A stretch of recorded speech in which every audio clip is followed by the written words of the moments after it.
Okay, no, I did actually open up the cap. I wasn't sure if I had or not. But hi everybody, happy Wednesday again. I hope the day has been restful and productive for you. Hi chat wizard, hi Val. It is working.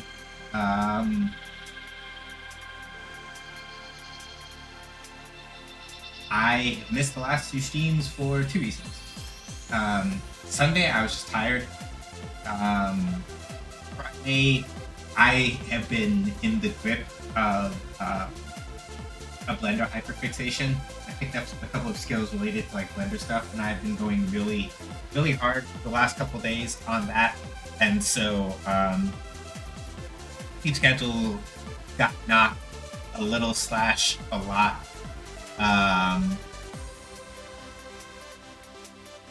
A little slash a lot. The brain is going, do this, do this, do this, do this, do this, do this, stay up late. Oh, lol, can't wake up. So I think I'm finally coming down off of it, mostly. Plus or minus a couple of like little things that I start noticing where it's like, okay, but now I really want to do this. So I think I'm more or less back in the swing of like not being an absolute fucking mess.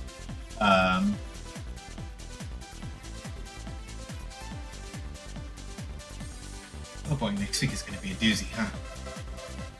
Sorry, just looking ahead on some other things that I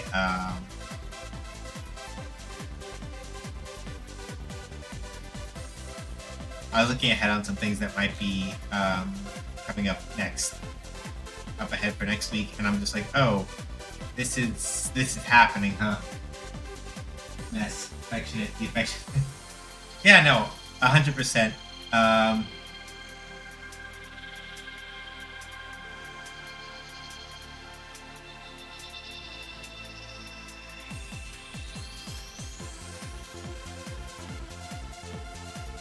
So yeah, like I've said previously, I am 33 years of disaster and a pair of new balances most of the time. So you know, just keep this. Yeah, being a mess, being a disaster, kind of the thing. All right. Shoot. I ate this morning, and then I have not eaten since, and now he is going. Tummy is going. Hey, hey, hey, hey, hey, hey, hey, hey, hey, and it's saying it really loud and repeatedly, which means that. All right, I gotta go to the grocery store at some point. They keep putting it off. Oh, what? What is this? Okay, let me see what she said here. Yeah.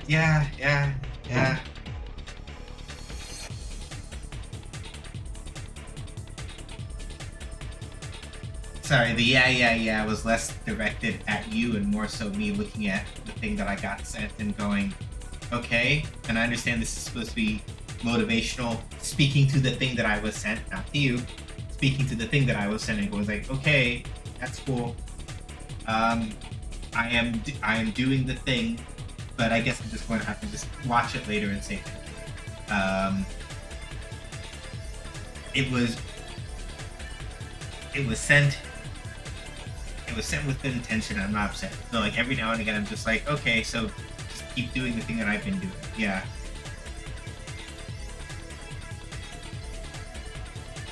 But okay. Yeah. So okay. First of all, let me make sure that I'm not going to like accidentally pull more money than I have, and then I'm going to order something and then. Yeah. I was late because I was trying to shake the last bit of the hyperfix, at least for a little bit. So it turns out that the main obstacle for me, just kind of like more generally, and this is also true of like game dev, you all see it happen all the time when we do dev streams, and I really get into it. Once I get like a wave and I want to ride the wave, it becomes it becomes really difficult to make sure that I stay like regulated with other stuff. And sometimes that can be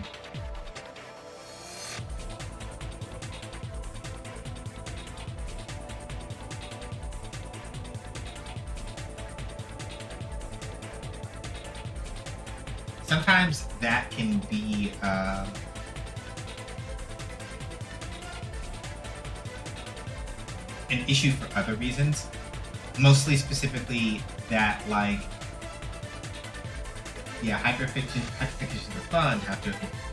Like riding the wave is really good when I need to like knock out something for programming stuff, and it's really useful then. But when I need to like stop and take a second to like either breathe, eat, or do something else, that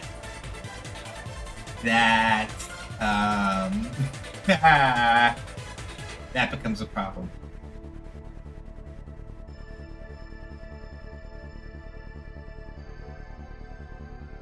Okay, but yes, food.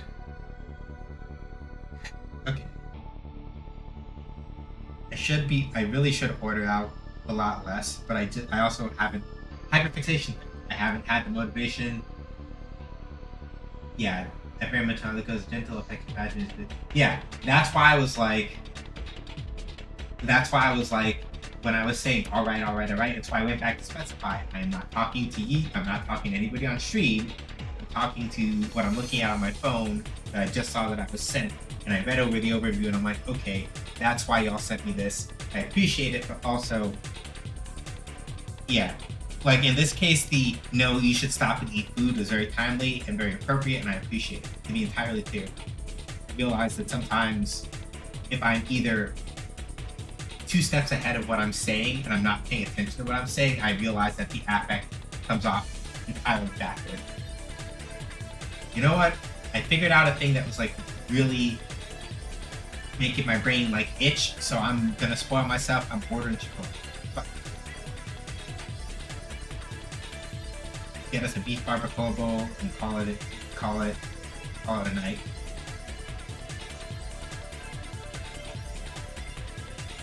And then at some point, once I'm able to like actually grasp, my brain by the brain, I will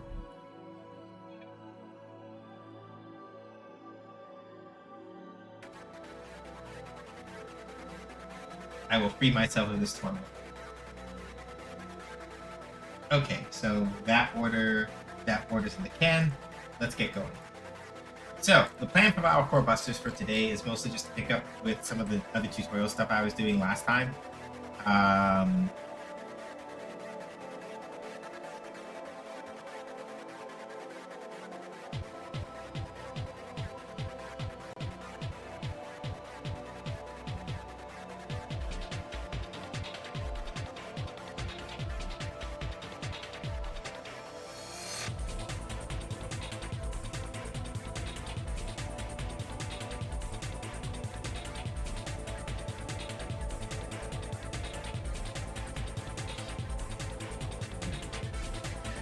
All right.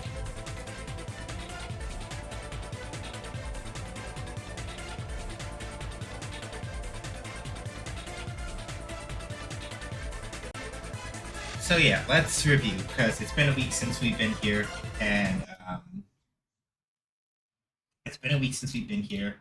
I know that it is helpful to like go back over the things that I was doing at that time.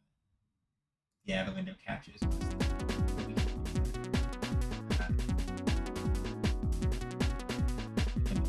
Alright. So we got our little, it's a little tricky to see, but we do have our little like key indicators and stuff are all working properly. And the last time we were here, I was basically just working on getting in like basic tutorial prompts.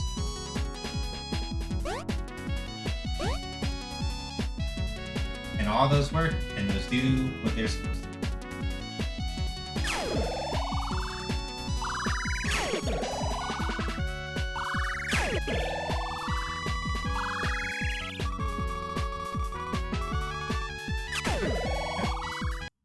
So that works fine. So now the next step is to space out the enemies. So let's go over here, hopper, spline. We're gonna grab you and we're gonna pull you way back over here, and we're gonna pull you. Where's the other one? Trigger volume dialog 1, trigger volume dialog 2. You're also going to go all the way over here. What now is to set up another one of these. We want to set up another one of these trigger volumes for dialogue, and or not for dialogue. Sorry, we want to set up another one of these for tutorials. So come over here. So entities, dialogue triggers, checkpoints, enemies. Make another child node here. This is mostly just for organizational purposes. Tutorial. We're going to take move and jump and drop them off both in here. We can now duplicate this one. So move, jump,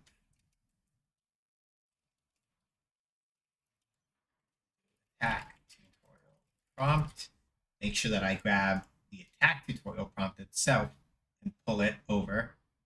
The last thing you want to do is grab the shape for the attack tutorial prompt, because that gets annoying. Platform over there. Hopper, we want to move you like over here. Okay, so attack tutorial shape. So here is the way that this works. Well, I need to go double check the code and see what I wrote.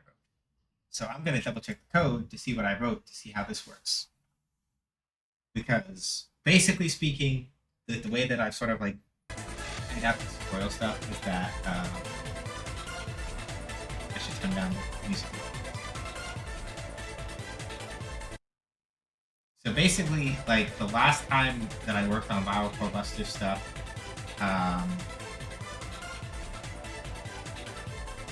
the last time I worked on Biocore Buster stuff in Unity, for example,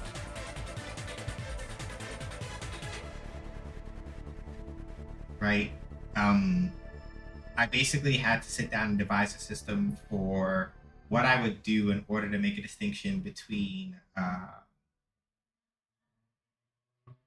tutorials that belong to one character versus another character, right?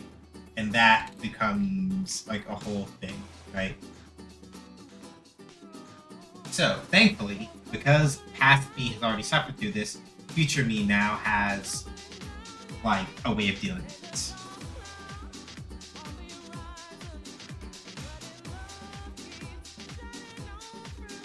So here's what we're going to do. So we're going to do attack funk. And we're going to set this one to funk. And over here we're going to do these two. One for Koro, then one for Book. So mind you, there are 3 of them, and they are all in the same spot. That's on purpose, right?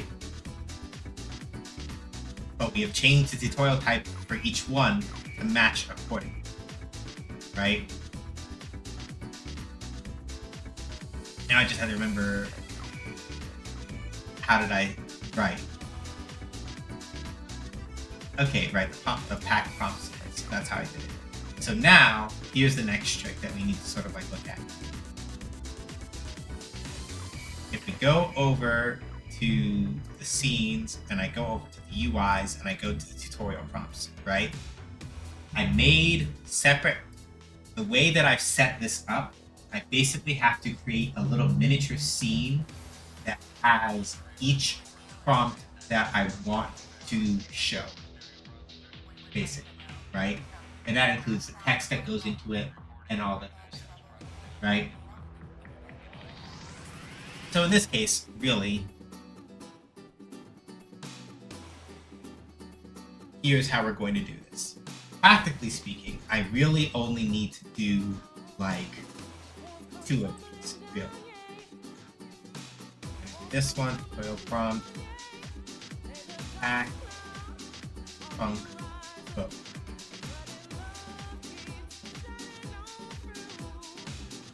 And the reason why funk and boke get the same one is because they both shoot.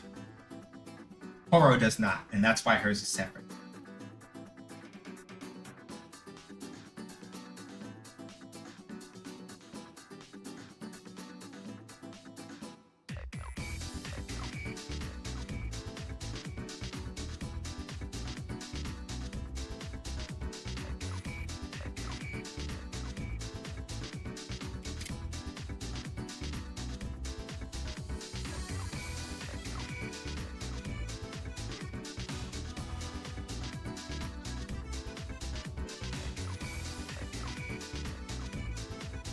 So, basically speaking, while this means that I have to put fail to build project, what did I miss?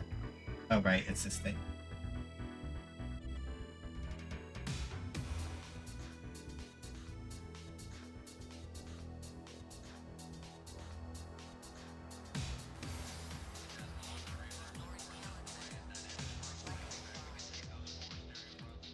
It's you. Make sure that the other ones are squared away. Yep. Knew that was going to cause a problem by changing that one. Just gotta make sure that so yeah. While the downside to this is that I have to like sit down and like do more bespoke checks of each individual one to make sure that like those things are not messed up. This is mostly because in practice, certain degrees of like, hey, make sure this inherits from this. Shenanigans will happen sometimes if you're not careful.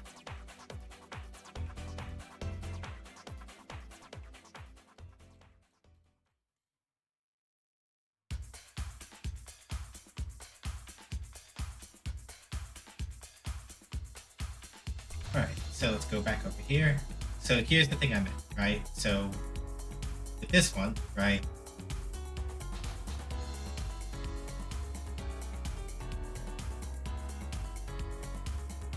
Do this just to rename that. Now over here is very simple. We're gonna come over. You can't see it right now because it's a drop down, so it's a little difficult to see.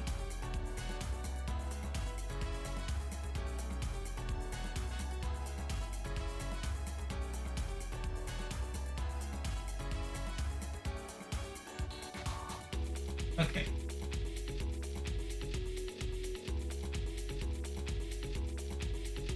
That one, and the prompt text label is just going to be cute. Now we can take this. I should take this one. Right. Yeah. Yeah, it's steady when you try. So prompt BG. Yeah. Form is 30. All right. Margin container. Yeah.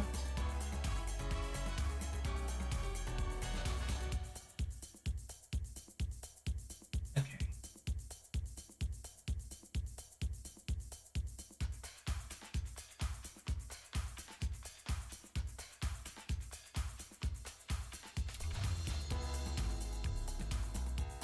Whoops. Right. I need to be careful. That margin container.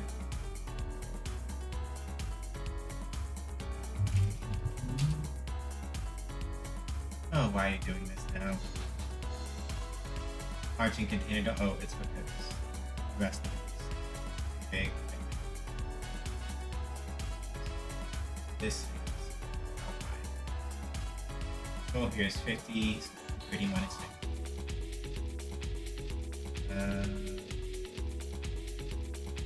30 minus. Okay, that's better. Now, why are you like this? Out of container, the container. Okay. Can we behave here, please? Thank you. Alright. Close enough. Close enough for horseshoes. Okay. So now we can come back over after doing all of that. So, for this one and for this one.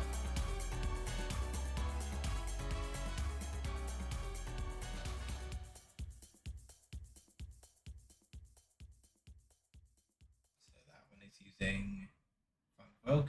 Good. This one is also using func_voc. Good. Alright. Let's try her out.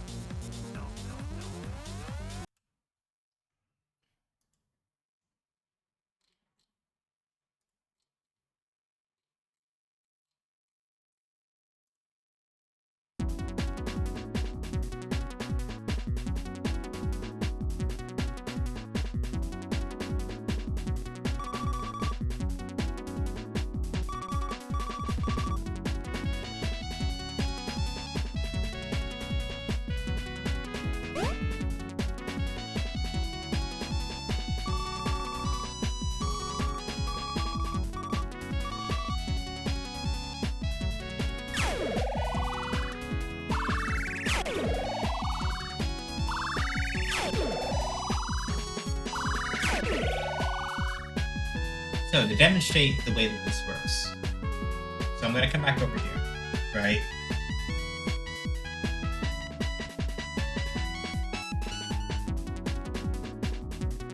And if we look over here, you see move tutorial prompt, jump tutorial prompt. And as we see, right, there were 3 of them. If we were to look at the list in the local, I'll demonstrate, right? So if I were to change this, for example, so we can see this more clearly.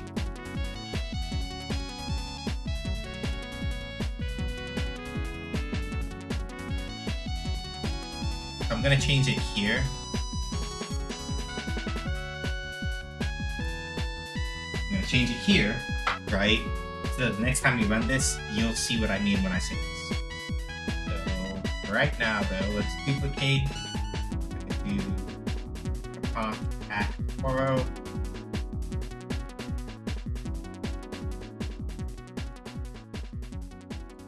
And now, this is why this is important, because rather than shoot,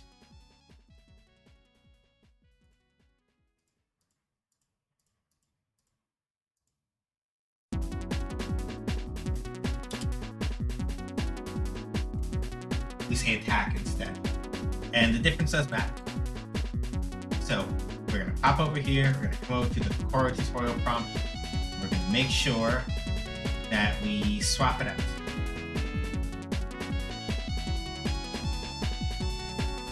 Then over here, all we have to do in the local scene is make sure that we go over to where the level manager is, character load is going to be Toro instead, and then we rerun it. Godot, I love Godot so much because of stuff like this. Breaking it out town because I'm in color of Benzie and Wolf High. Hey Kaz, good to see you.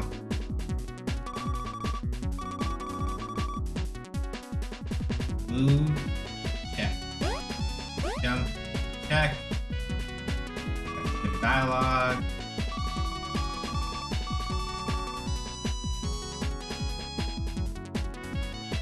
And now you see, for us, it says attack instead of jump. And if I go back and look at the remote, so to explain this a little more clearly, when you are playing a game in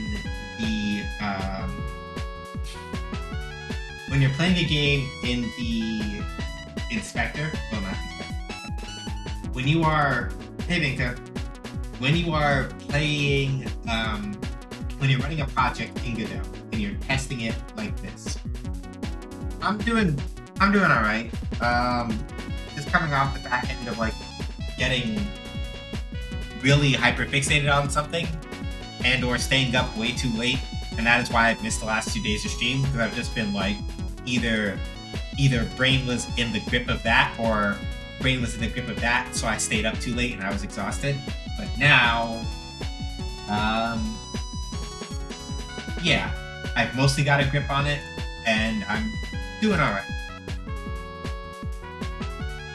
But yeah, to finish the thought that I was saying before I lose it.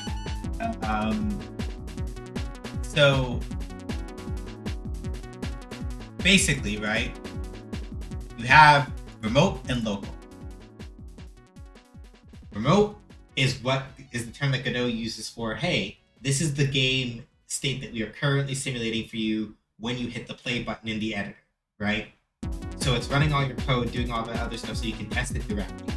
Rather than having like stop, build the code, and then test the game that way, you can actually sit down and just test it in editor. I've been doing that for forever, basically, since I've been streaming Godot for y'all.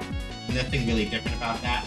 But the nice thing about Godot 4.4 is that it lets you physically do that in a window, which is while you're still in the editor, which was something that previous versions of Godot prior to 4.4, they don't do that. So it's a little bit more annoying to play this. But when you look at the remote, right, it tells you what is currently going on in the simulated scene. So if I come into the test scene, I go into the terrain, I go into entities. I should move this actually. I don't think I agree with that being where it is. because entities are not part of the terrain. They're entities. In the test scene, we have terrain, we have entities. All right.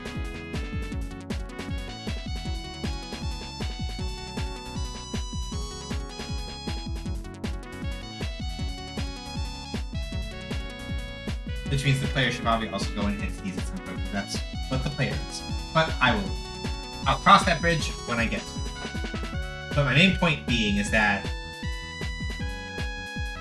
you see that though the remote is at least currently unaffected. So you can do stuff like that without like doing it. I decided I want to be more tech literate, specifically so I can use Linux without melting down every time something wants me to use the terminal because nothing makes sense. Upset because it's a cool tutorial post. Yeah. And in my case, right, I will be the first person to just admit that in my case, I am like, me personally, speaking for me personally, I do not have the capacity to fuck around and learn a new operating system. I would probably consider Linux. There's that. And when things don't do compatibility layer stuff, I'm like, how much do I really want to have to fight about that? I don't know, and I don't want to figure it out. That said, though, I respect people who do dig in. I'm wishing you the best of luck with that cat wizard. I personally believe that you can get a grasp of it.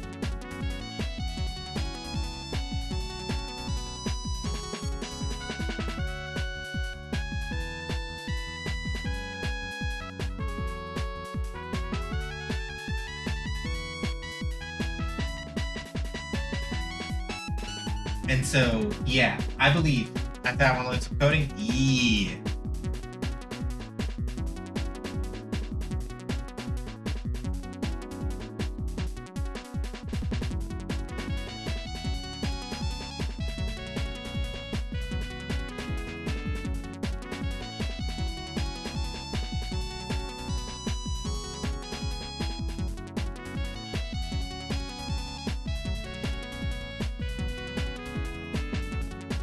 You know where to find me when you need me, or if and when you need me. Yeah, if I end up go booting so I can use Windows Product at 14 because anything custom for that is massive headache. I'm at least want to fuck with that again. Well, yeah.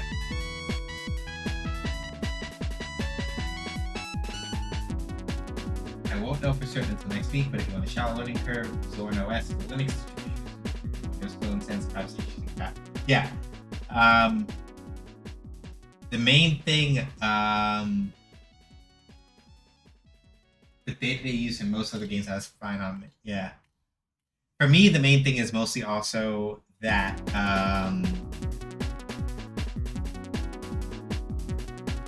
the main thing for me also is that since right now I am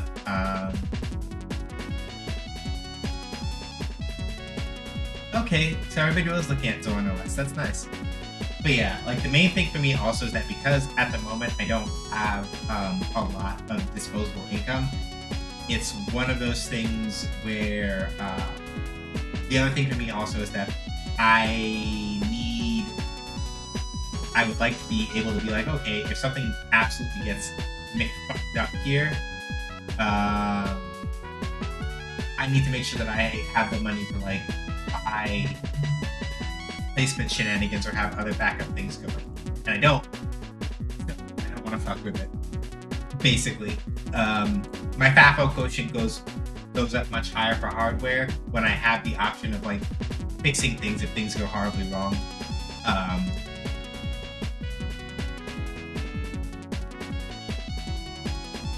But I am absolutely here for everybody entering their let's fucking do it era. So absolutely, I hope Zorin OS goes well for the both of you. 200%. Let me make sure. Yeah, I don't want to fuck myself. Yeah.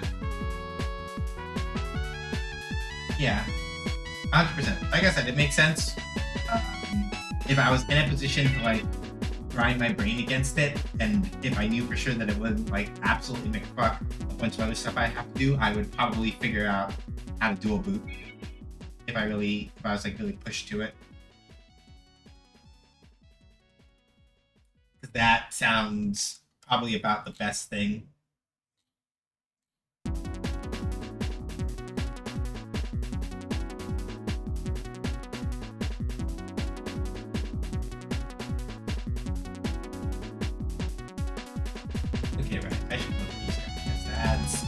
little bit about it.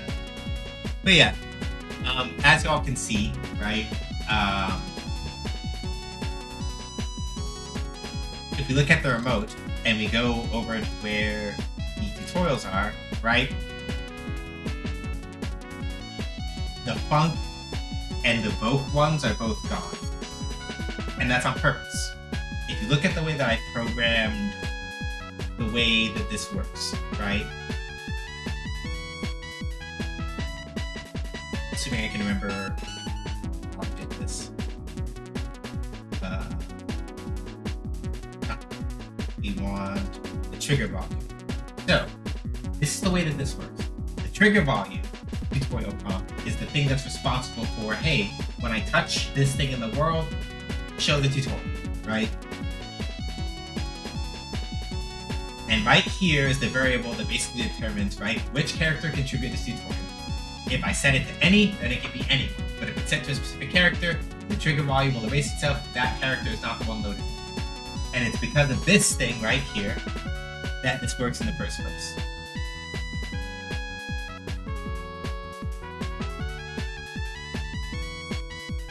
I could actually probably even like put this over here.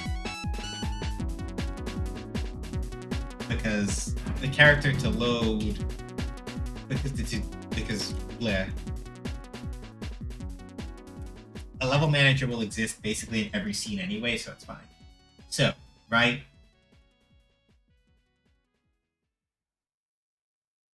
If the tutorial type is not meant for any character, we remove it if the specific character is not the one that's in the game, right? And that is very much, that's on purpose, and that is a harking back to like the way that I did it previously. It's interesting, right? Because when you, BRB gonna go smoke real quick? Alrighty. It's interesting because like one of the things with video games that you have to make a decision sometimes about like how many things you want to be generated programmatically versus how many things you're fine with like having to manually set up. And in this particular case, it's one of the things where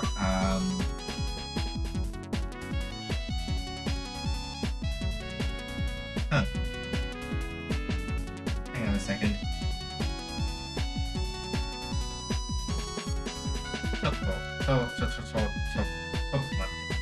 Okay, I know I did this wrong. Let's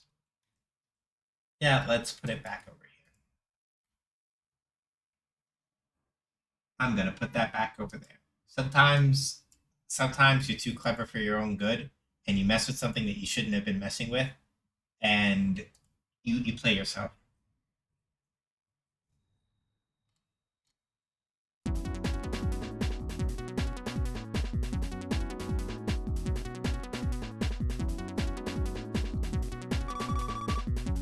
But yeah, truthfully, sometimes the thing that you do is just like don't.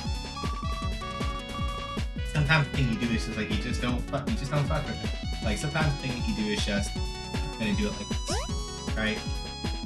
Or sometimes rather the way that you did the thing the first time is the best way to have done it.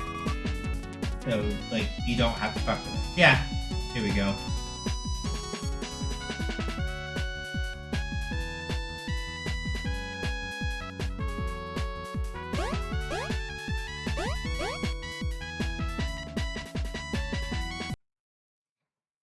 All right.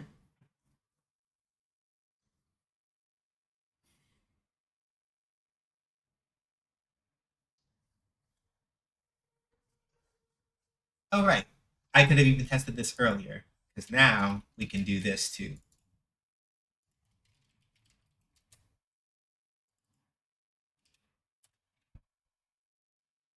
There's a reason why I'm doing this. Prompt.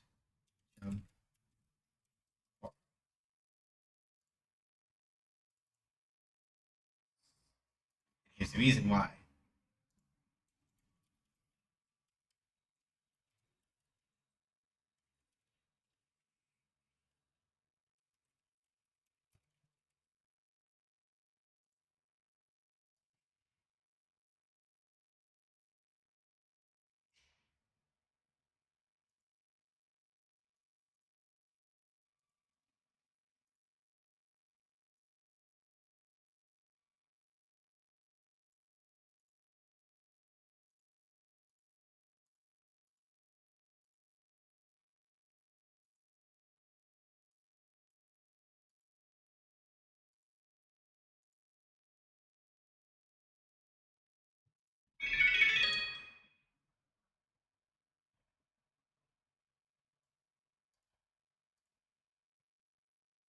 Okay, so why?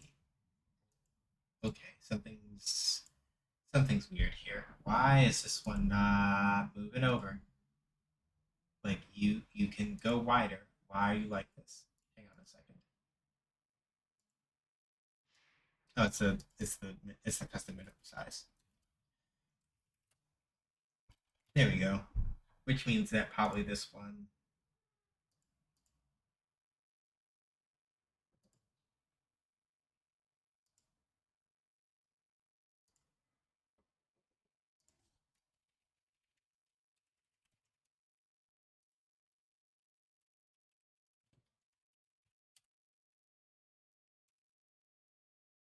Okay. Custom.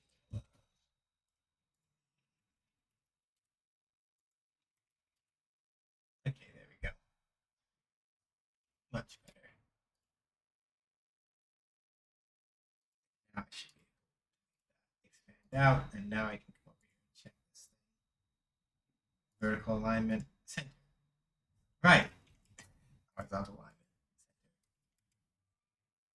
I should go back and do this for the other ones too, just to make sure. Center, center. Which means that this should be a little bit longer. Good. This stretch that out some. At some point, I'm debating. At some point, I probably should jump shoot Lancer over to Godot 4. Welcome back.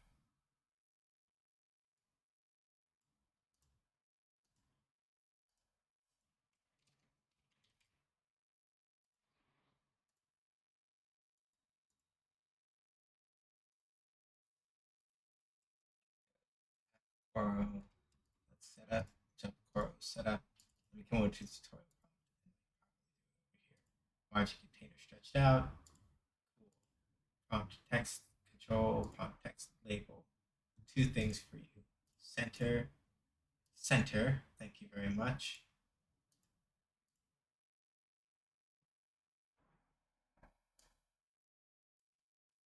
Let's do this one because that should be enough. Cool.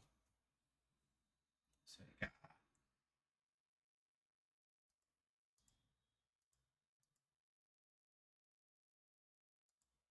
cool, cool, cool. And now I'm curious about one thing.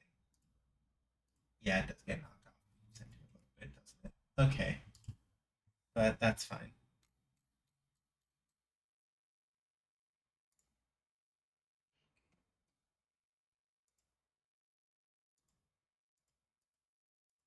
I'll make sure that that's expanded out.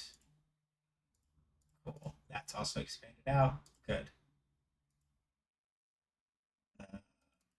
I'm just making sure that these are all nice and straightened out a bit so that we're not all crunched up. So go ahead, we come out here, so prompt good. So yeah, the thing about Godot is that while it does take a little bit of getting used to the way that it sets up the HUD and everything, the thing that I've enjoyed most about Godot is that as you begin to understand the way that it does things, other things just become so much easier, and I'm really grateful for that.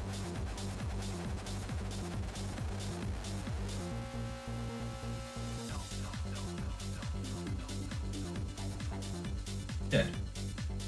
So now all we need to do here in the test level is right,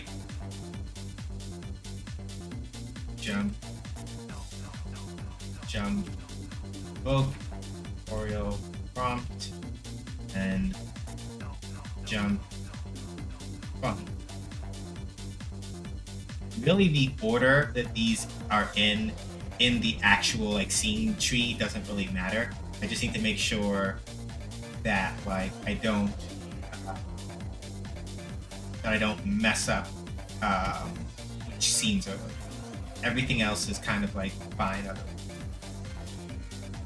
And then here I just need to make sure that Funk is the one for Funk, Koro is the one for Koro, invoke is the one for invoke. And now I can reparent a new node, and we can just do jump tutorials. The reason why I'm doing this is mostly just for organizational purposes. And I can do, again, reparent a new node. This is attack. 401 under there and the book one. Then I want to pull up the level manager.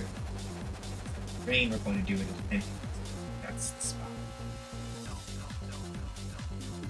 I just have to figure out where.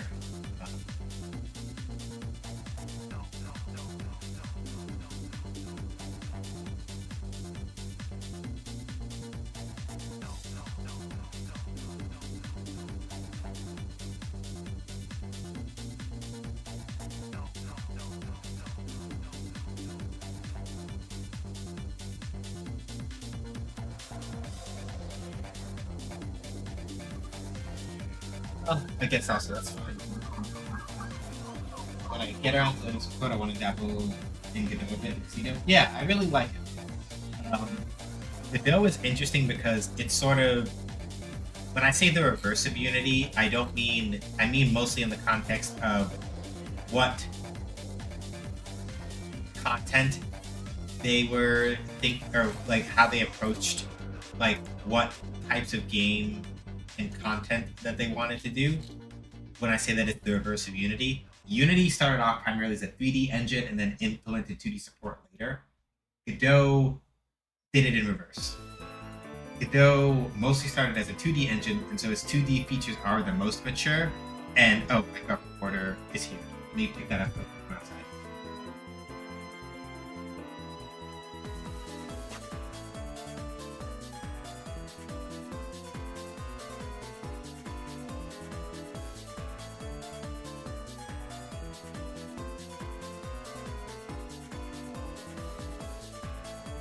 So yeah, the side effect of...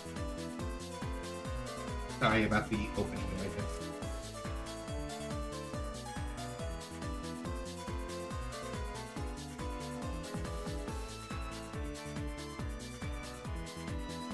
The side effect of Godot choosing to start with 2D. So to be clear, right? Because a lot of times this question comes up, like what's harder, a 2D game or a 3D game? Sorry, I just realized this whole time I've been talking with my microphone well away from my face, which has probably not helped me be audible. My bad. So, I know y'all can't see my face, just give me a second. I'm gonna go walk over and go grab some apple juice. And we'll go from there. But, weirdly I could hear you more just now than sometimes when you're in the chair normally. Huh. I also changed, did I accidentally change the sinusoid sound on the microphone, the pattern? Who knows?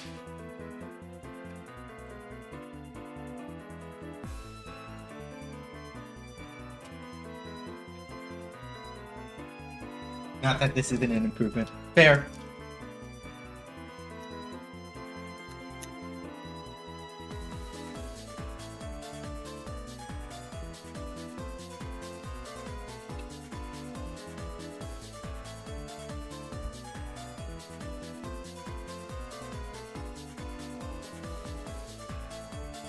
Okay, right. 2D games or 3D games, which one's harder? The thing about it is that if that question ever comes up, it's a trick question.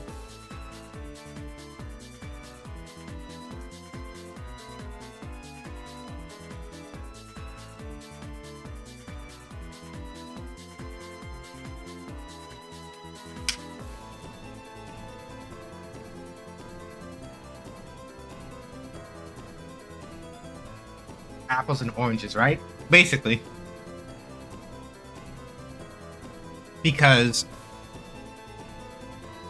even in theory, right? If we're talking about which one is harder to quote-unquote prototype, I'll put it like, well, let me explain it like this. Generally speaking, I think that it is easier for beginners to learn how to make 2D games, but that does not mean that's exclusively true. The reason why I say it is generally easier,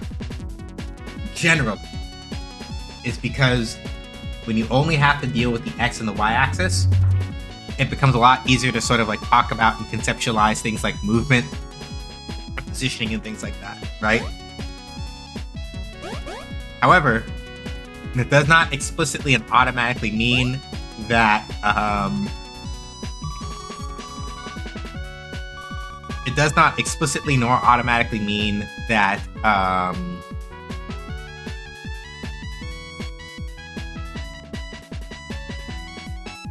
it does not explicitly nor automatically mean that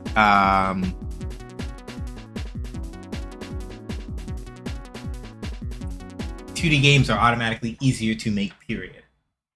It is easier to learn how to make a 2D game in some aspects, but depending on what type of 2D game you're making, the complexity then changes rapidly, right?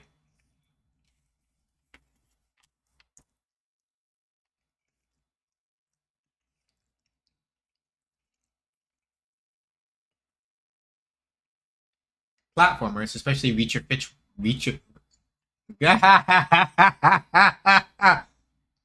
platformers, especially feature-rich ones, can be very difficult to make, right?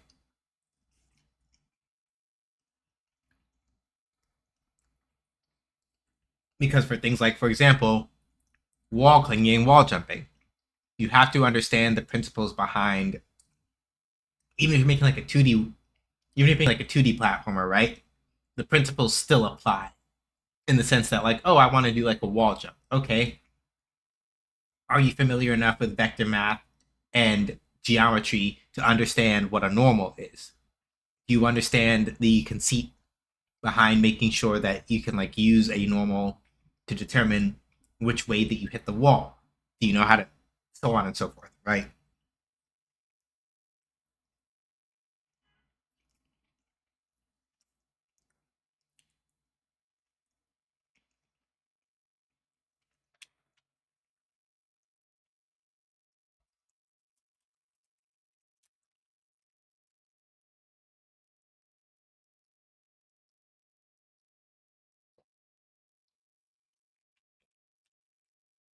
My favorite almost CMK nerd.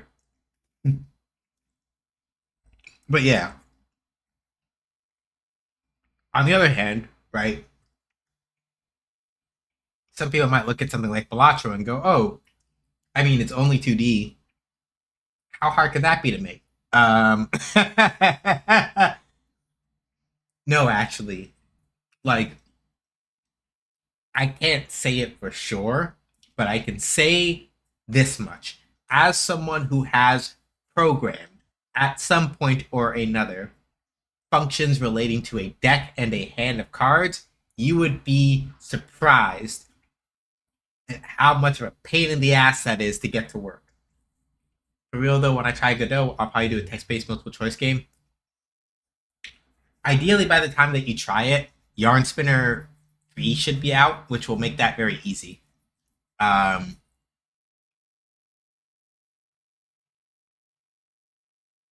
Yarn Spinner 3, if it's out by the time that you're ready to do it, will make that very, very easy. Because you can basically set up your... Sorry, pardon me a second. I got stuck there for a minute. Because you can basically use... is that a plugin for Godot? Yes. If you've used Twine before, Yarn Spinner is basically Twine except integrated into Unity and Godot, and likely if they can swing it, Unreal and Rust and things like that. So literally, if you want an example of like what it looks like and how it works, it's literally the thing that's powering the dialogue in Viral Core Busters. And well, when Shoot Lancer had, let me phrase that more carefully. When Shoot Lancer gets back to doing dialogue stuff, it will be using Yarn Spinner. This is Yarn Spinner. And I know I'm just doing like basic text display here, but it does have options for showing options, right? right now, Yarn Spinner version 3 is in development still, but even with version 2, you could probably do text-based multiple choice. I have technically used Twine, but it's like a decade ago in college, so I forgot. It's very simple. It's very similar in practice.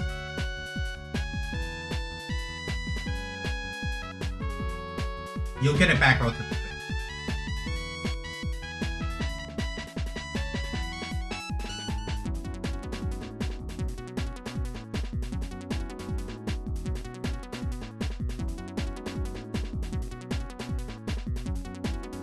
But yeah, short. Yeah, and Yarn Spinner will do for you. I think you should look into it when you get Godot. When you're ready. But yeah, to go back to the thing I was saying before, it is actually kind of a pain in the ass. Once you know how to do it, it's not so bad. But basically speaking, right, setting things up such that you can actually have your game keep track of like what your hand of cards is, what your current deck is, all that other stuff. You would be surprised how much of a pain in the ass that is to do correctly. Making sure that you shuffle things correctly, that you can order things correctly, and so on.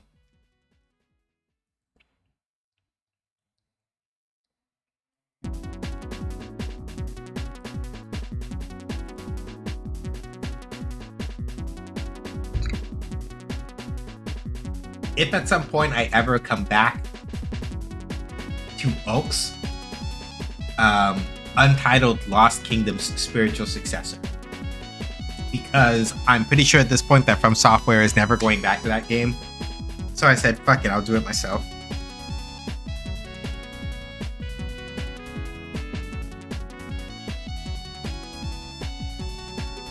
For that game alone,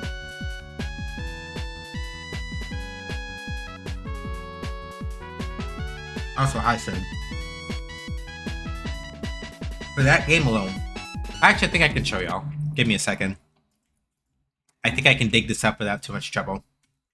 And we can go over the code and see it. Provided that I didn't, like, throw it away somewhere. How you doing today, Sin? Hopefully well. Good to see you. Let's go take a look in the game projects window. I will only show you the deck script for it if I can find it. Okay, yeah, cool. We still have it. So, assets, scripts. No, not that one. Entities, objects. No, not that one. God, system, cards. Okay.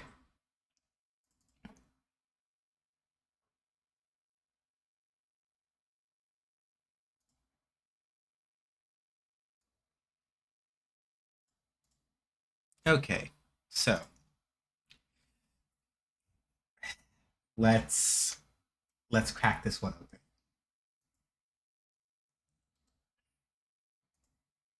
VS Code capture. All right. So, from Oaks, this is no, I don't. Okay. Right. So,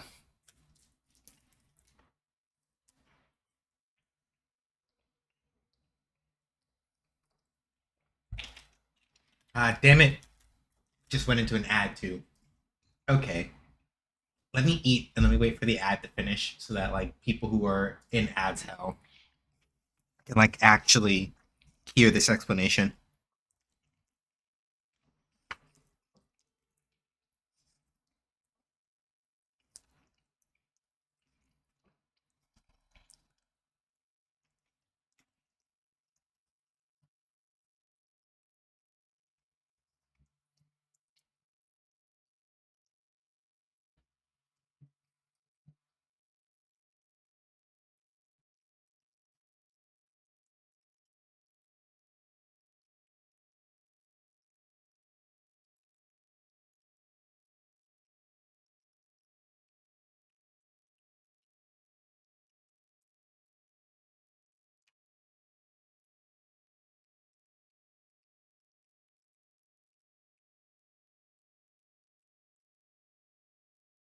I already have the outline of an implementation in my head, and hearing it's harder than I'd expect makes you want to try lol.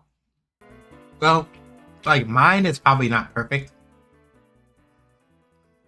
but it'll give you an idea of what I was thinking of and how I had to put it together.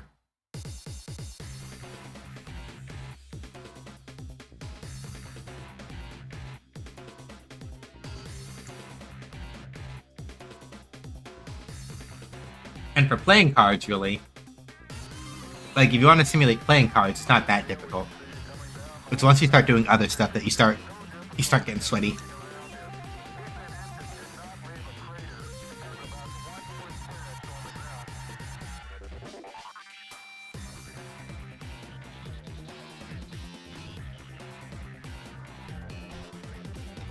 But yeah, I'm gonna wait for ads to finish before we get going into that.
Okay.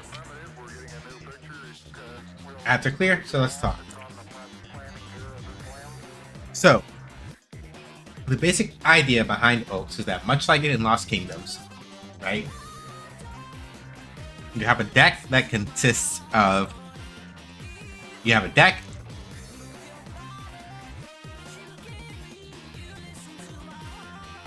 My goodness, why is logging back into Twitch as a whole endeavor? Anyways, lurks. Thank you, Lynn. Appreciate it. Enjoy your lurk. So yeah, if we look even at just this, right? A deck, at least in the implementation that I made, right, for Oaks, a deck consists of whatever number of cards, a hand of 4 cards, and a discard pile, right? So I had to start with making sure that we actually have a variable that represents the current deck and what's in it. We get a count of the current size, the size of the current deck. We get a count of the current hand, right? As well as a count of the current discard, right?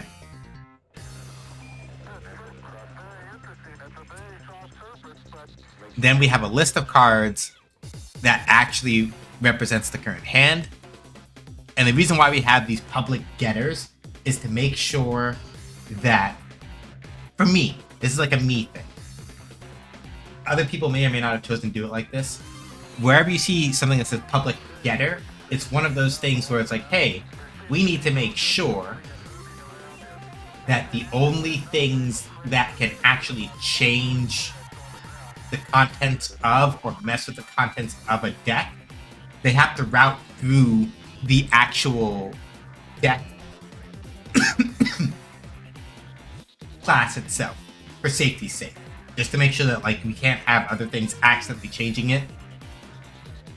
As a general rule of thumb, the way that I like to work is that whenever scripts are interacting with each other and any work with variables is going on, there are certain things, and you see this whenever you see me put a variable protected set, where it's very much like other variable, like other scripts can read this variable, but other scripts cannot change this variable on a whim.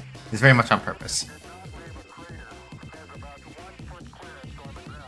So we have lists that represent the current hand, the current deck, the current discard pile, right?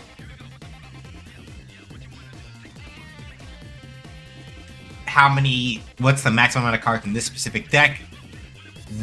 How big are decks allowed to be, period? What was the card that was most recently used? I need things like the last used index for which position the last card was used at, because we have to keep track of it for other purposes, right? We have functions for when like card count changes or the count of the deck changes, right? Well, the reason why we have 2 is because signaling nonsense, I think, with Unity that I had to work around. Same for when a card was added to the hand,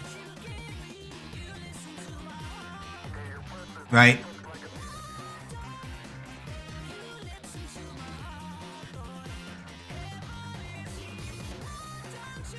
And then other things that are related to like active independent spirits, like a whole other thing, right? So all of that was just the variables for the deck class. Then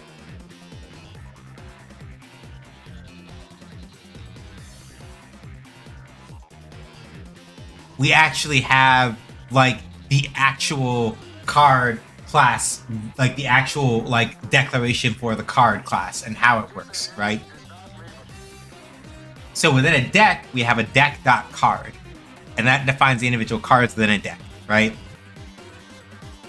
Any given card, at least for Ulks, has to have a card image, a card name, flavor text, effect text, an ID number for like the internal database, so that we know what card this belongs to in the big list of cards that exists, the element, the category, the scope that it affects, the action that it does, the range that it has, the power, how much MP it costs to use, how much HP the card has, right?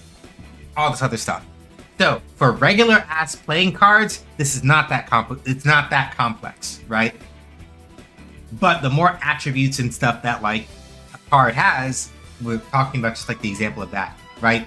The more you have to sort of like account for in all of that, right? And then on top of that, we have a thing where it's like, okay, right, here's how you actually make cards. You can pass in a card.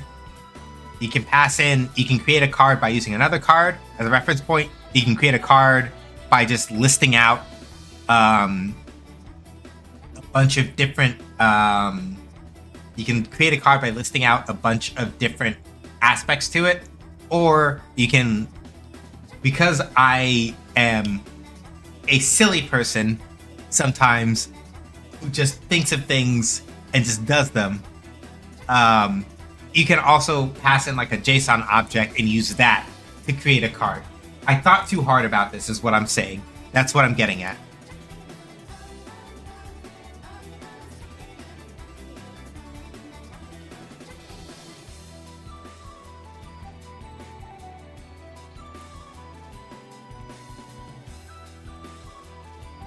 And we are still not even... Yeah. And there are probably ways that I could have split this one. But we have not even gotten to the part where we start talking about like actual deck functions, right? Like being able to print out the count of the deck, being able to create a random deck at will. Finn was talking about randomization. This is one example, right? Right? Where literally, in order to be able to create a random deck, right, I had to create a whole thing where it's like, right, we can load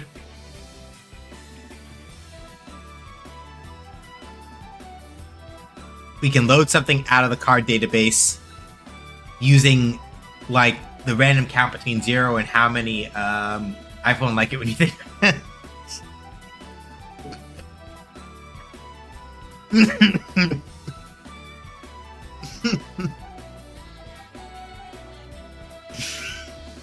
That's a good one.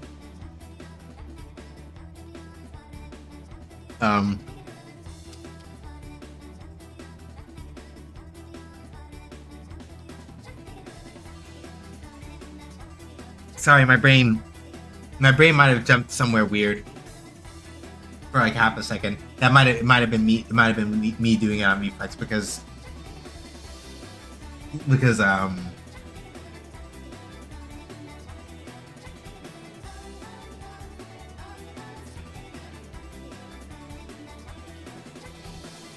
are we thinking hard in here? Too much brain power, brain bad. Yeah.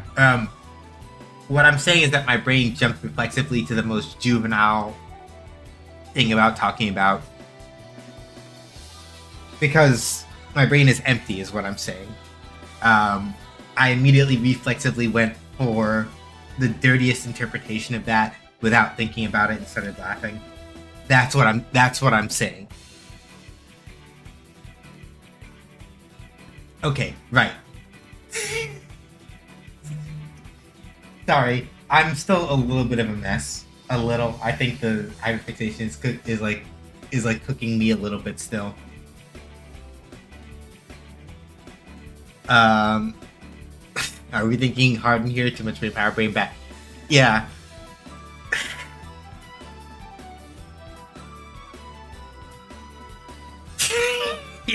Thank y'all.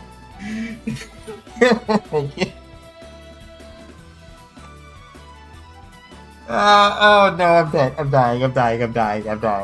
Okay, right. Well, I'm dying. Okay. Okay, right. So the randomization stuff I was talking about, right? You have to make sure that you can like actually load a card out of the existing database. You have to make sure that we haven't hit the limit of how many of a specific card is allowed in the deck before we add it. We trim out excess space in the deck. We update how many cards are currently, like what the maximum of the deck is supposed to be, and then we emit an event for doing that. Right. Here's the shuffling.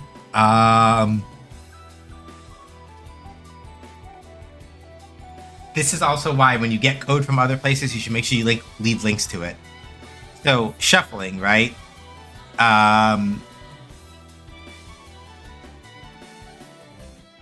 Basically speaking, right? What you have to do is you make an entirely new deck, or you make an entirely new list that is going to represent like the shuffled deck, right?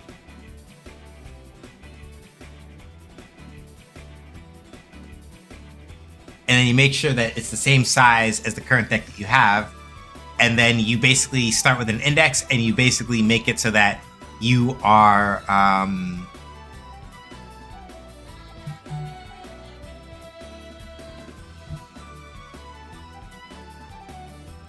what the heck did I do here?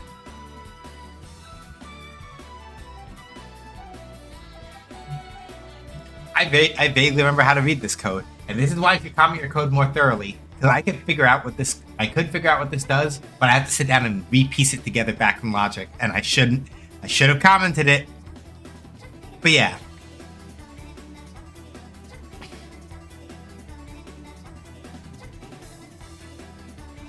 This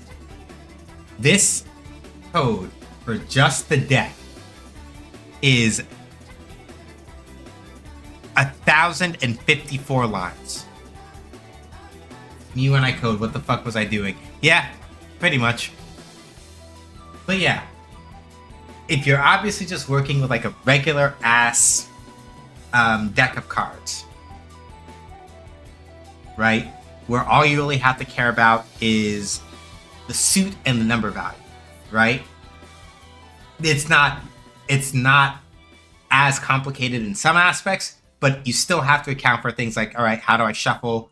How do I make sure that I can like reorder a deck if I need to, all that other stuff, right? All that stuff has its own set of complexities in it. Especially if you're trying to do it in ways that are not going to like especially if you're going to do it in ways that are not going to cause you, like future you, an immense amount of pain later.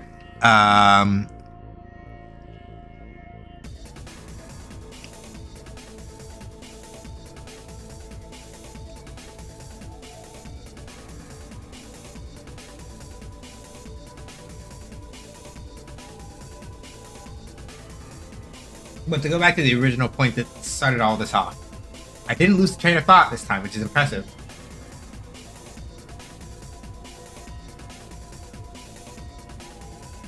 whether 2D games are harder or 3D games are harder, apples and oranges, like Cat Wizard said, apples and oranges, because there are certain things that transcend whether or not a game is 2D or 3D that are equally difficult, or that are difficult in different ways, right? It doesn't quite compare. I can say that a 2D game is, in some aspects, comparatively easier to spin up faster, because if you need to like prototype in a 2D game, you're not dealing with shenanigans with a third axis to move on. You only have X and Y, so you're usually okay. If Z exists in a 2D game, it's usually only for, like, depending on what engine you're in, it's usually only for like sorting forward or backward in terms of like what things are more in front or what things are more in back. Usually, not always, usually, but it depends on the engine. Right? A platformer, whether you're in 2D or 3D, is surprisingly more difficult to make than you would think, especially when it comes to like getting good camera movement. One of the things about Kirby and the Forgotten Land that I remember reading in a game design article at some point was that Kirby and the Forgotten Land is very deliberate about how it makes the camera frame itself in ways that makes it so that it's guiding and aiming you toward your next target. And that takes a lot of work to be able to like really, you have to consider how your levels are designed and laid out in order to make sure that you're doing that correctly, so to speak, right? And so it can be one of those things where if you don't do it right, you don't have a good time.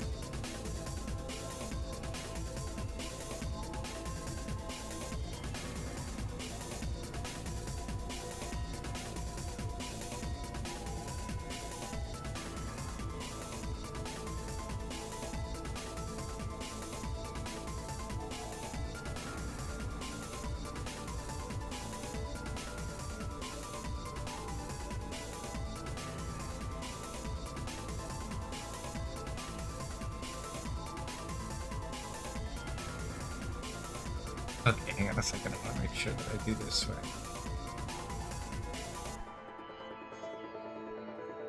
Okay, so yeah, those are all tied together. I would have to do a thing where I like make... Okay, there we go. Much better.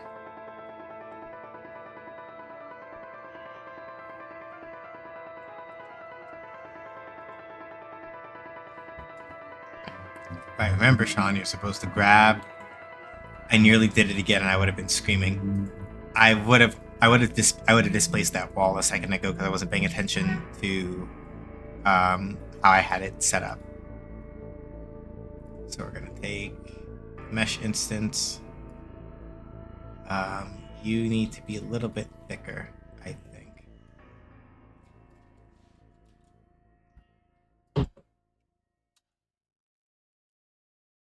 Very good. Make sure that you focus on the left wall.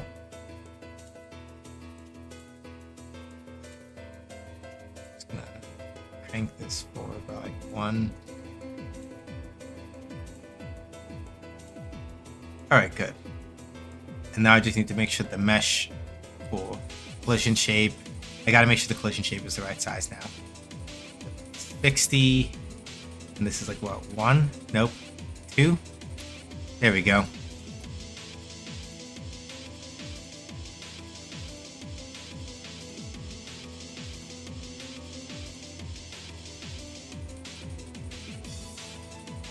Our start point is going to be right here.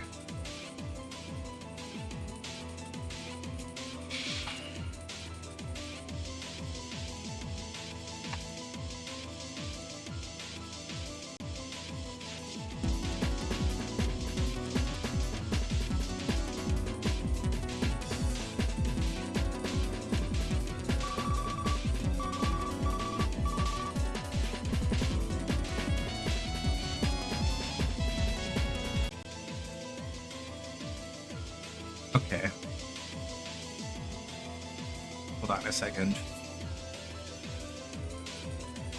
I forgot to move the tutorial. This one needs to go back some more. Now, so let's bring you all the way back over here. So the player is standing like right in the middle of you. There we go. Got you right in the middle. Now we got that, and we can move and go forward. All right.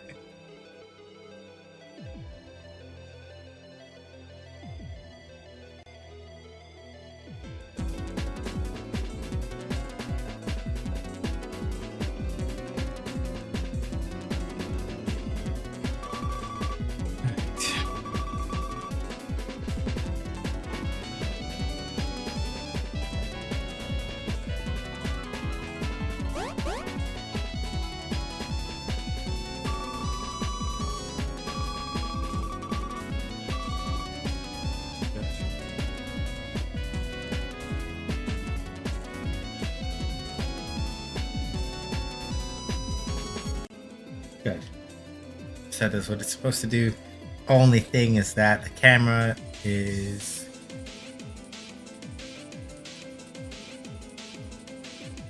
being weird, which means that's probably why. So it doesn't have to like snap all the way back over.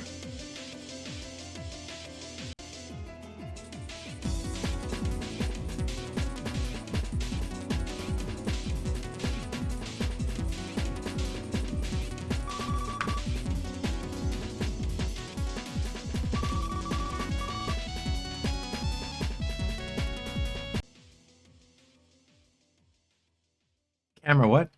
Camera, why did you do that? That's really weird. I don't know why I did that. Because that snapped way further than it was supposed to.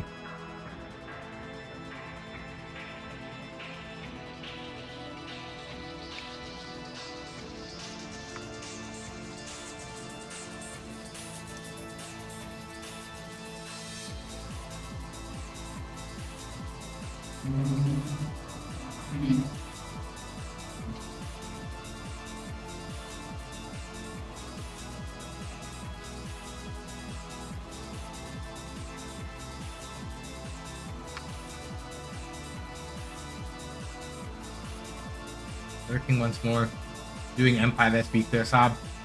I believe. I really would, at some point, like to go back. Not like to go back, because I don't think I ever did it. I really do want to try out Savage rating sometime, but like, whoo.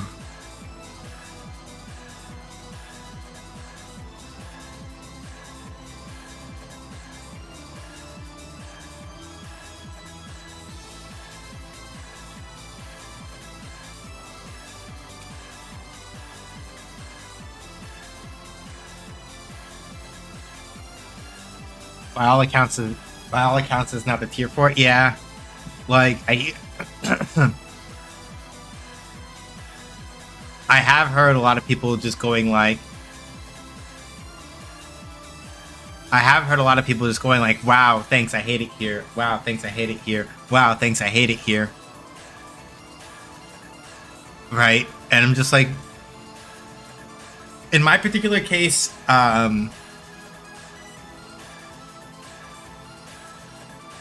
I mean, it is also known that I am a little bit of like a glutton for punishment in certain aspects. So like, don't you want to pet the Yan? The Yan is adorable. Savage is fun. It's definitely not for everybody. Yeah.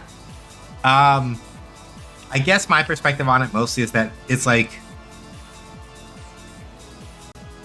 in my mind, I'm like, I play fighting games. I don't like it. It doesn't stress me that much, really.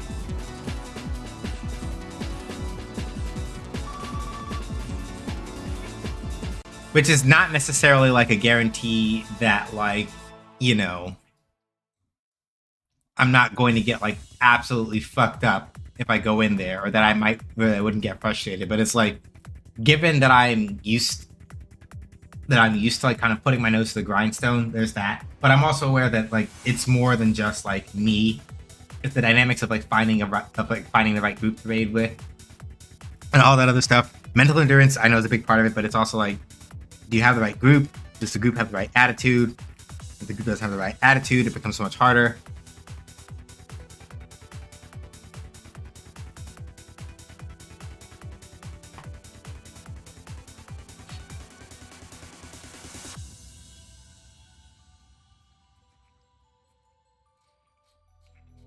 And those are all entirely fair, right?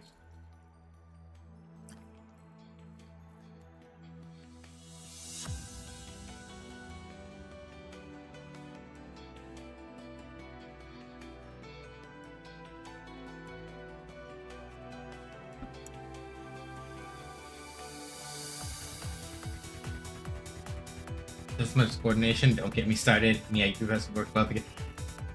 Sorry, Val. Did I have I brought back memories of the 1,000-yard stare?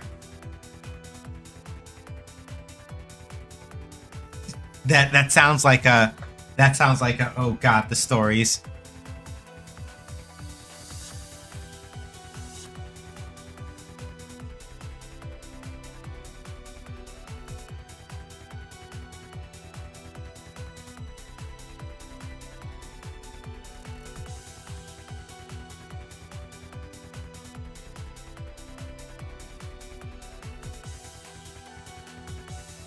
The last time I let it have a static was a learning experience. Yeah.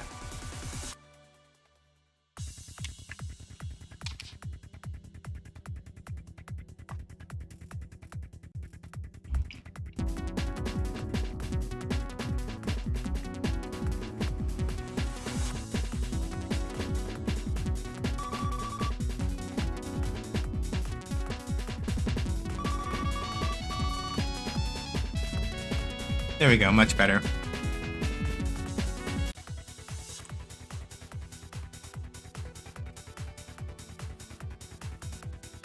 Which means if we do this now, it shouldn't do anything weird. Why are you like this, camera? Why are you doing this? You youngins have it easy nowadays.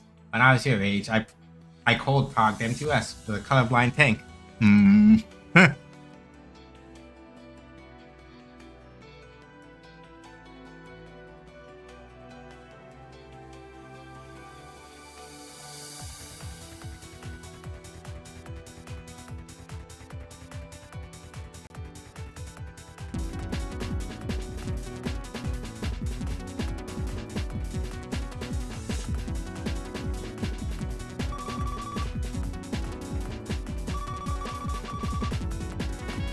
A second.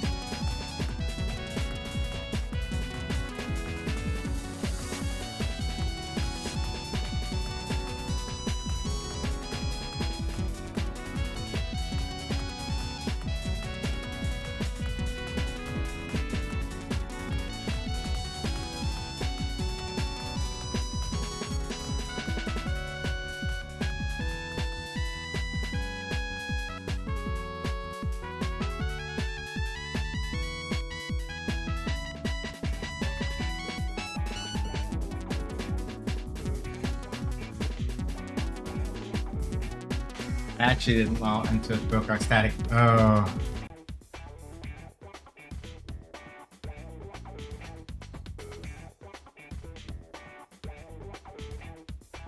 But my other static did clear T9 sync.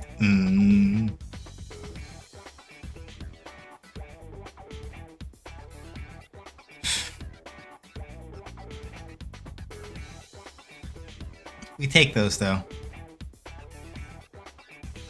I'm annoyed because there's something I messed up with the camera.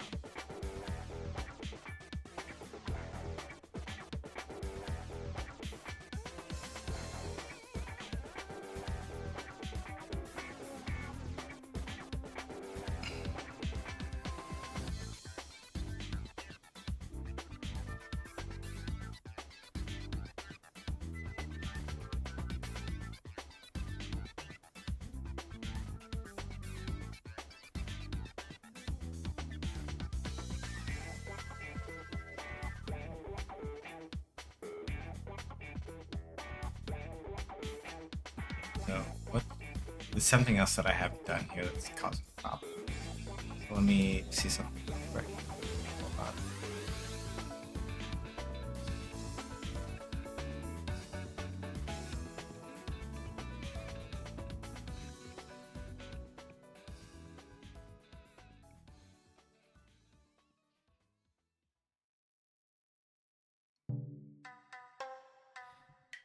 Okay.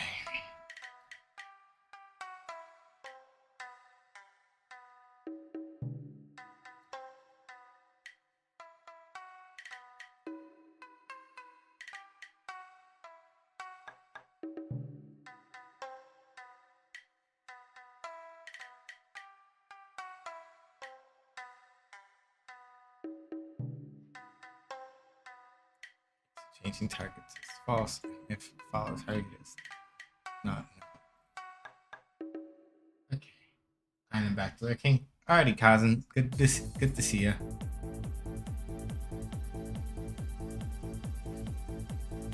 What did I do with the camera that's causing it to overshoot?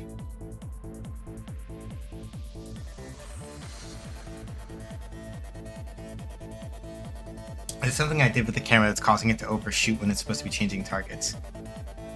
And it's annoying me now and I don't know what to do about it.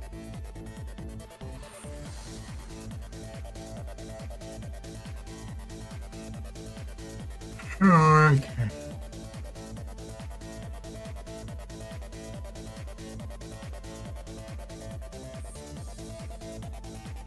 I discovered that White Mage kind of sets at 50 in hard content, but after launching is the best healer at 50 hands down, so I even close.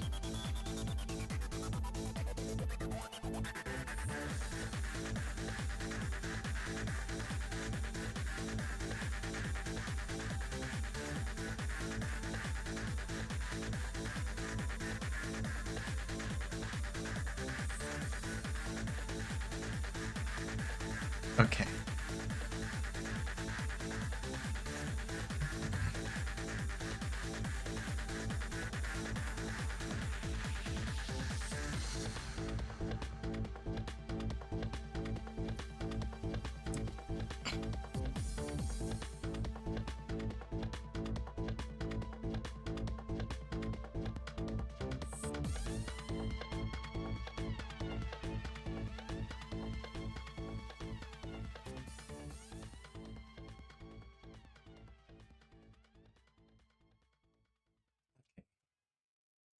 So, what did I do? What are you doing tonight, game dev wise?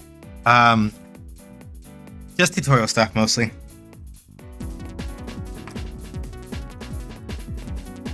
Right now, I'm trying to figure out why this camera is acting up.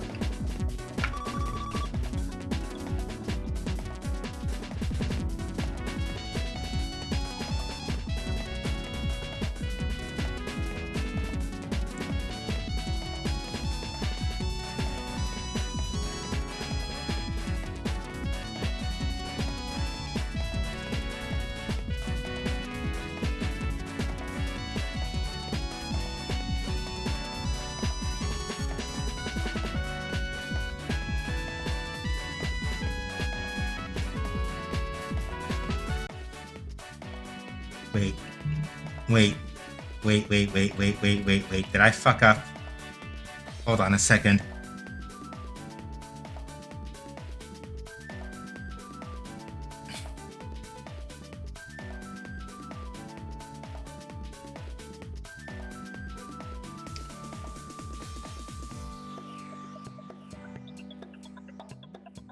Okay, player spawn point.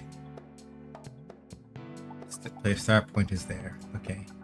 Start checkpoint is... Okay. So that didn't get messed up. Okay. For whatever reason... Okay.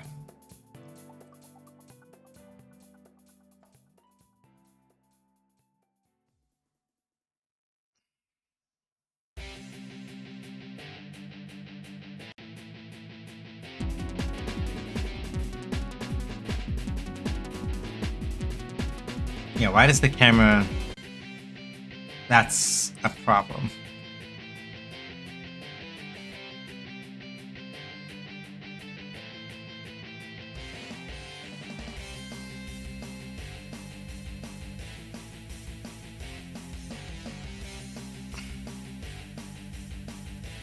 That's a problem. That's why. I think. Because if it's snapping to... Okay.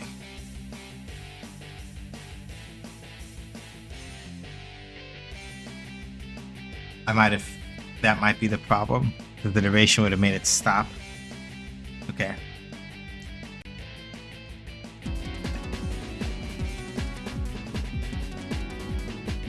Ah, dip.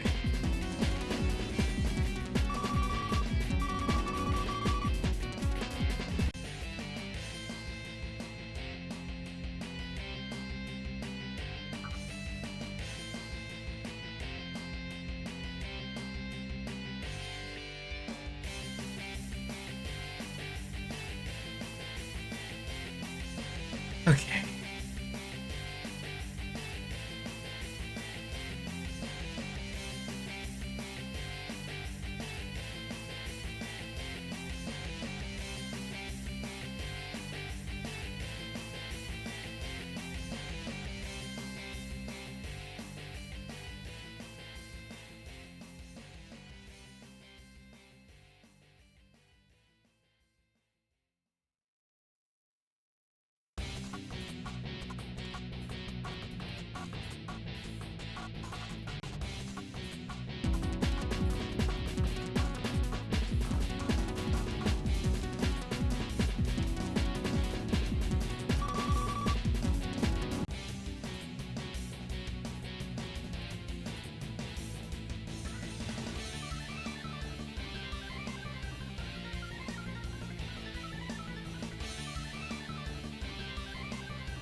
Okay, so why is it not moving?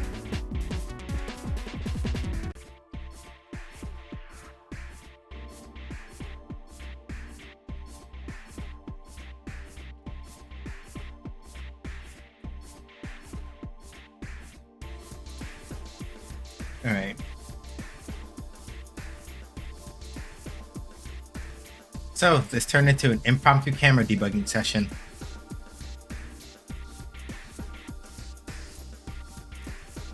And this is one of those things where, right, again, going back to that question of is 2D game dev harder or 3D game dev harder, this would be happening whether this game was in 2D or not. Assuming that I coded everything the same way, this would be happening. Okay, so then, yeah, the snapping isn't working correctly. Okay.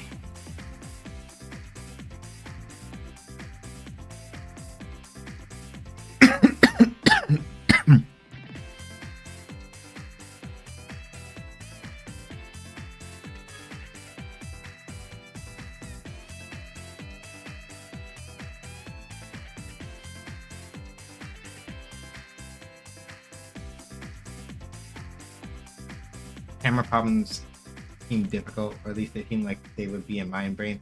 Yeah, it's mostly a question of making sure, like the thing that I'm trying to do right now basically is to sort of figure out whether it's an issue with, let me see something here.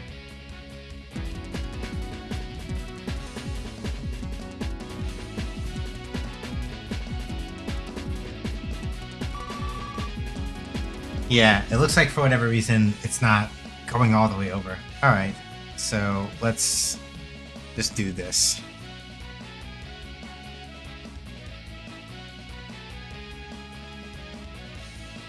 This is technically not the way I'm supposed to do it, but...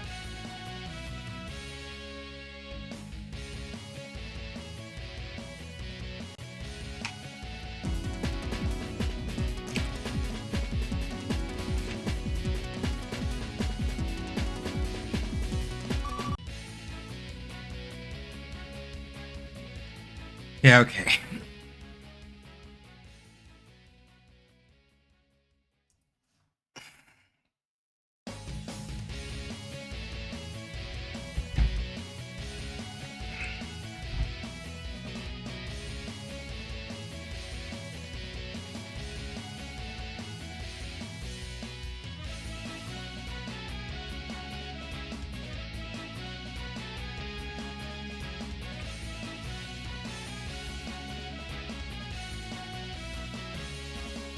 Okay.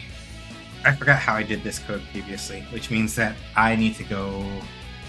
Alright. This is why source control is very helpful. Because I forgot the way this code used to be. So I'm going to go dig back through my source control notes and look at the last time I changed this specific script and use that as a way to get back the code that used to be here.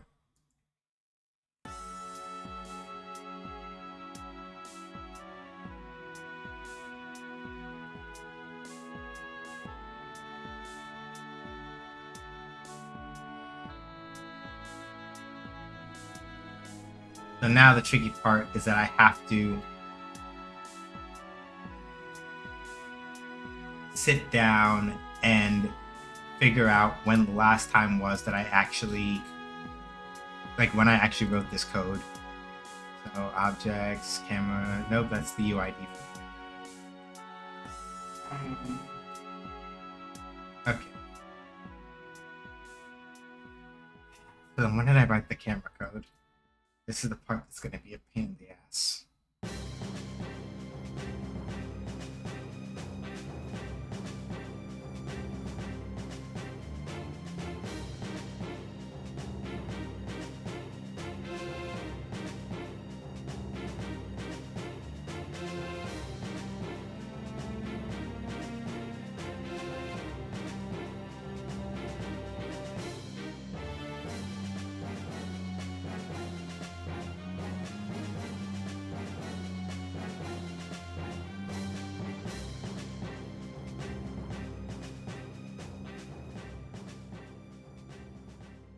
Okay.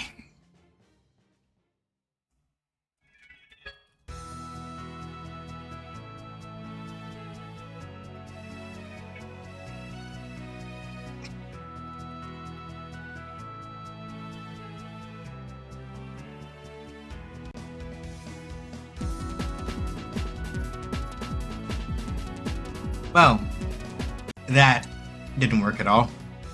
That's terrible.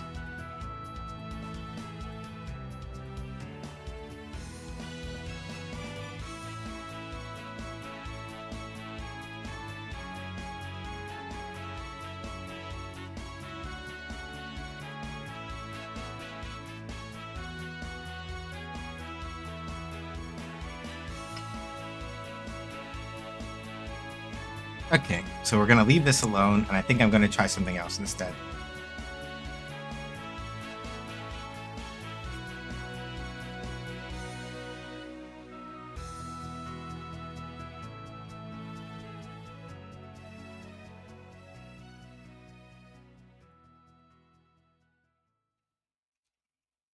Hang on a second.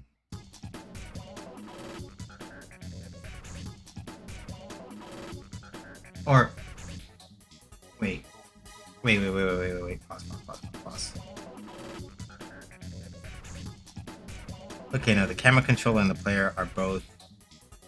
Yeah, they're both children of the same, so it's not that. Okay, I thought for a second that it was something I'd done incorrectly.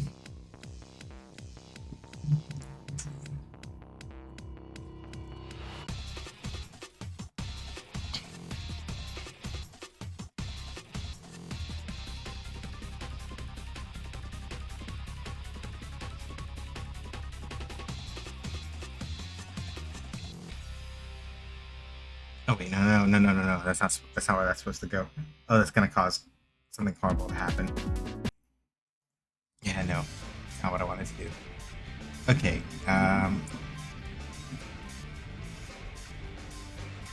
okay.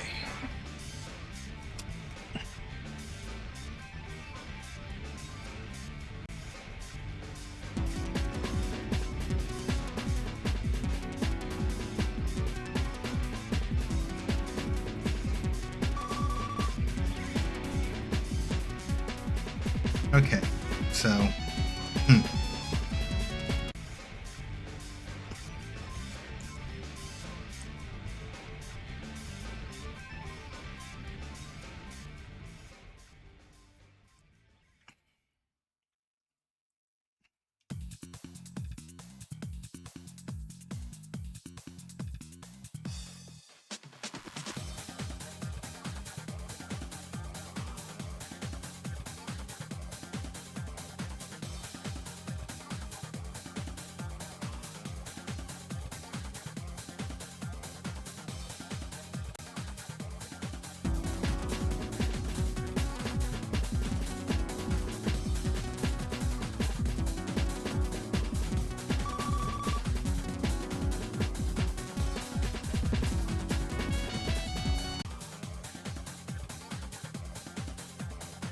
Okay.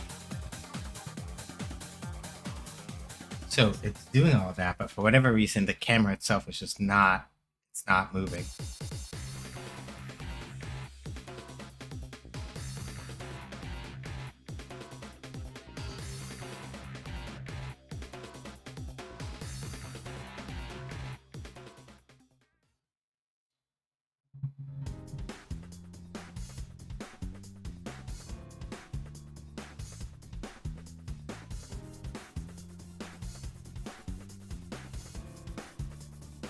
Which is all because I moved the player's start position backward a little bit, just to make the level feel a little bit less weird.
Yeah, there's something up with the camera, and I'm not sure what.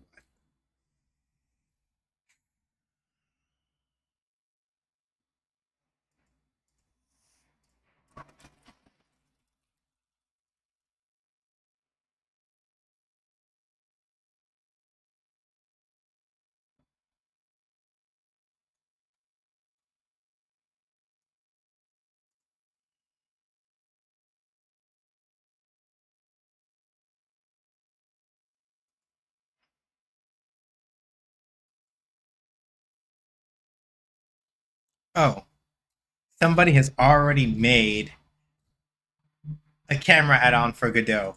Fuck it. let's do that because fuck it. I'm not doing this. I'm not doing this to myself. Why should I?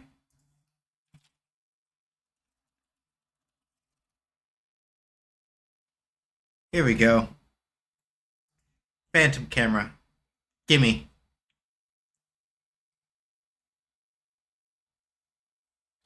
Masochism. Yeah. And I guess it does help to sort of like understand, hey Shan, it does also, I guess, help to understand how the thing works yourself in theory, also. But like sometimes the shit just makes your ass itch, and it's just like, why?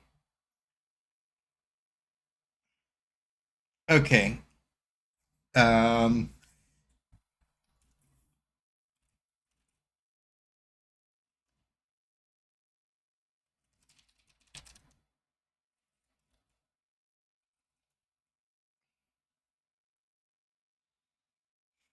Okay. So yeah, let's use this phantom cam thing and see what's up with that because I am not. I'm not trying to do that right now.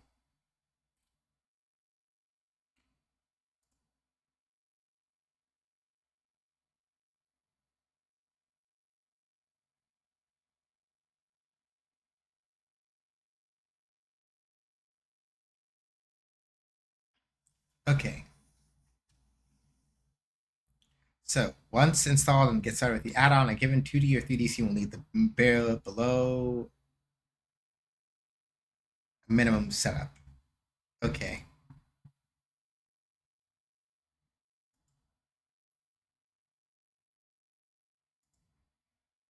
And then for right this second, we're just gonna remove the camera controller. We're just gonna move the camera controller for a second, and we're just gonna do what this says.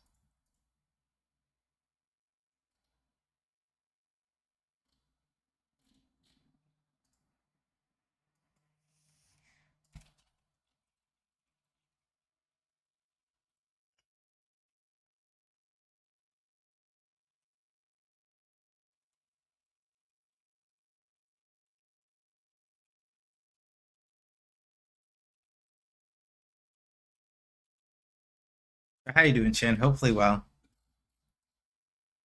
I know you and Kazan are being like, are having y'all like a good, having y'all a good time.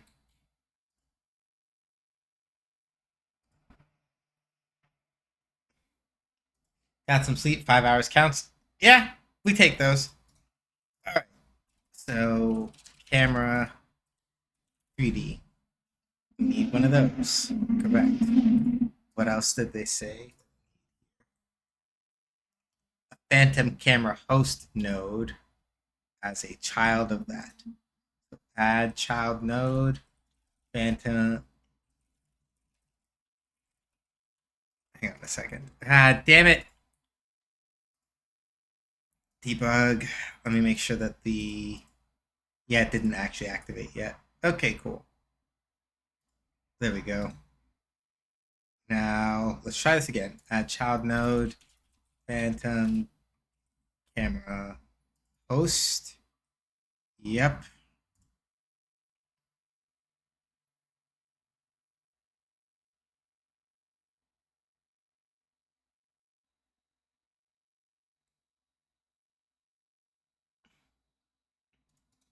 And then we're just gonna do phantom camera 3D. Okay, cool. So we have those three.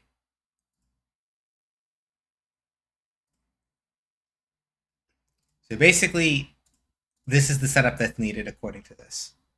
So cool, you've done that. What's next now? Phantom camera 2D. Nope. I need the one phantom camera 3D. Thank. Okay. 4 nodes. Phantom camera 3D. Priority, follow mode, look at, tween. Cool. Priority determines which one. Okay.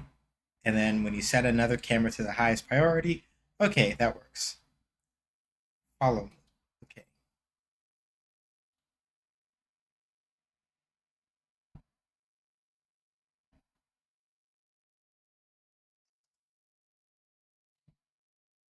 Okay, cool. They even have nice videos and shit. Okay. Yeah. Yeah. Yeah. All right. Okay. I fuck with this. This is good. All right. So, camera 3D, Phantom camera 3D. Follow mode is going to be simple.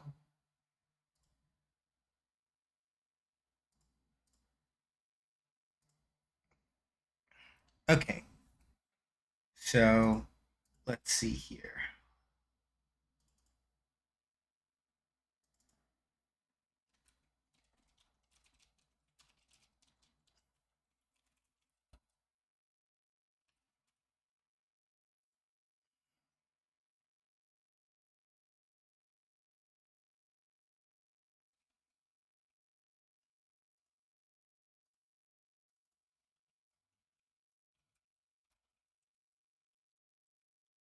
Okay.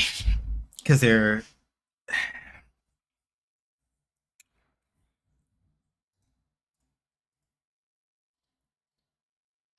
we're going to need these later. So here's what I'm going to do.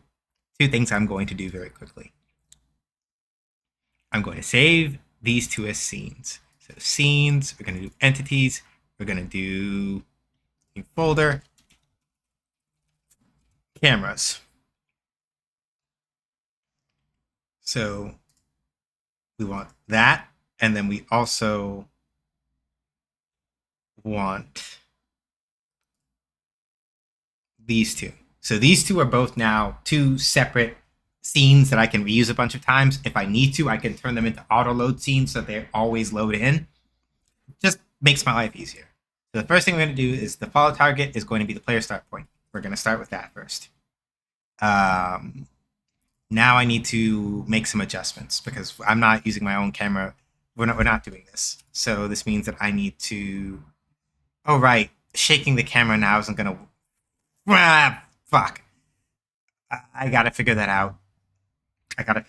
That's going to be upsetty, isn't it?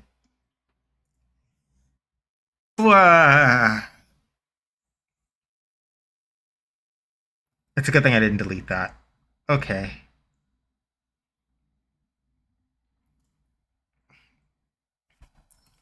For right now, we're just going to have to take those out. And I'm going to have to... Or something. Hang on. Alright.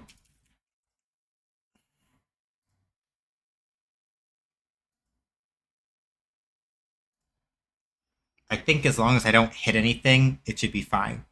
Let's start with this first.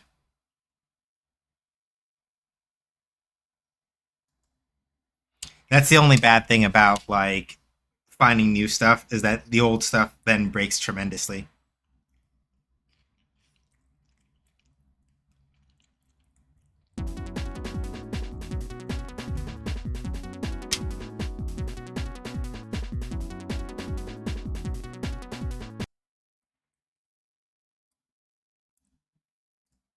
Okay, it almost worked. It almost worked. So... Yes. Okay, yeah, we're not gonna fuck with that. Like, you can just not do that. Just chill out right there. Which level manager ready? What? Hang on. Huh? Okay, line 70 in level manager ready. Okay, come on. Oh, that's why. Yep, don't do either of those things. Don't do either of those things. Yeah, I have magic sleep powers apparently. Hey, we take those. We're probably about to get hit by another ad.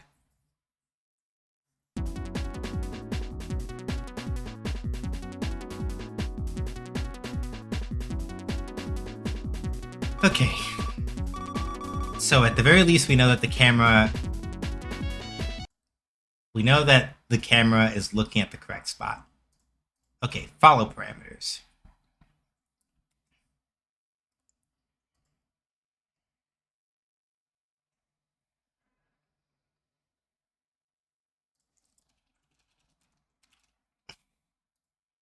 There we go. Because the like the phantom camera, we want to start it out here. Okay.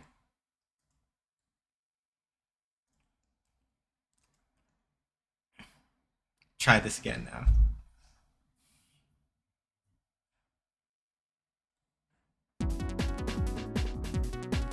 Ah, damn it. Alright, hold on. I have to fuck around with this till I get it right.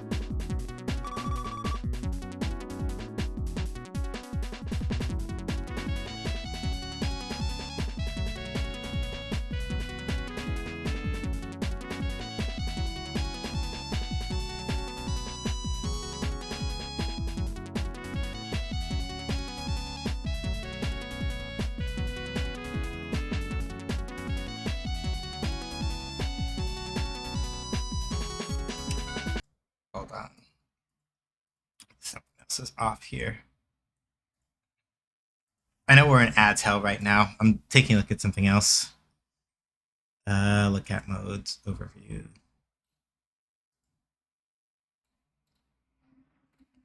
Okay, look at. I also need to have setup, that's why. Look at mode. Simple look at target is also player start point. Okay.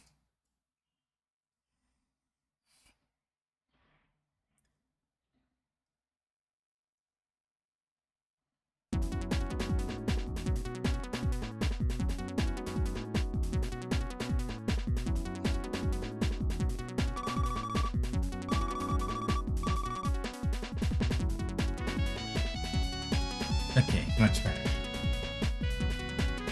Much, much better.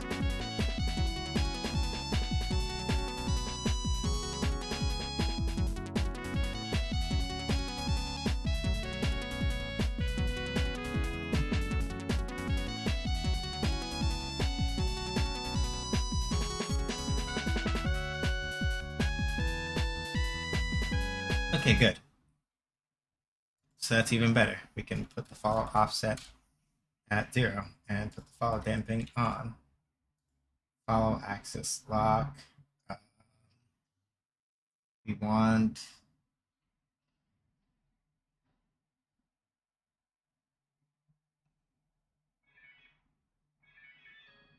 XY, I think, right?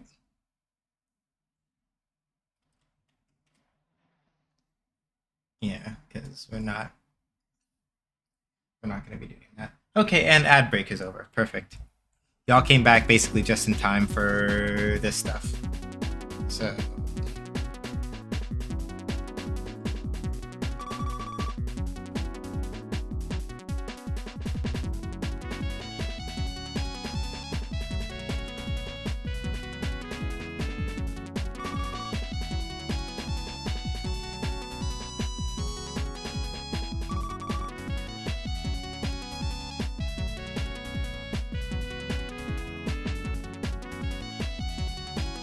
okay, hold on a second.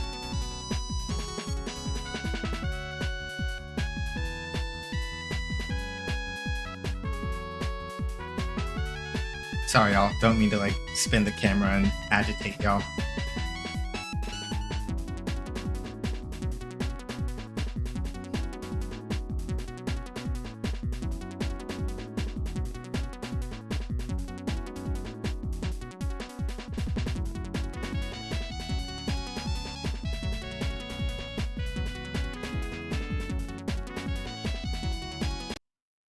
Oh, that's interesting. Okay. Okay. Figuring it out. We're figuring it out. We're figuring it out. We're figuring it out. So, okay. Cool. Simple, simple. All right. What is this written? What is this written with?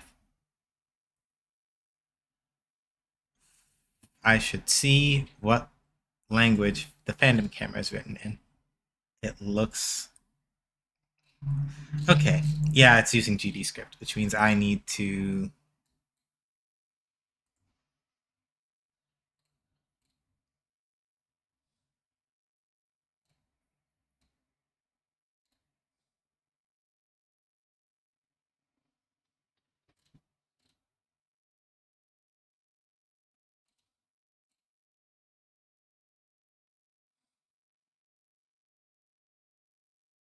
Okay, so projects. Ditto 4.4, and then enable physics interpolation side of project settings. Project settings. Physics interpolation. Turn that on. Didn't know that. That's useful to know. Okay.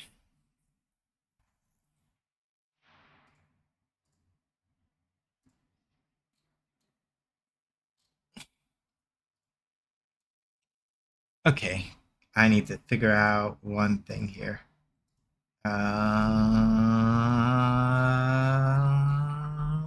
Okay.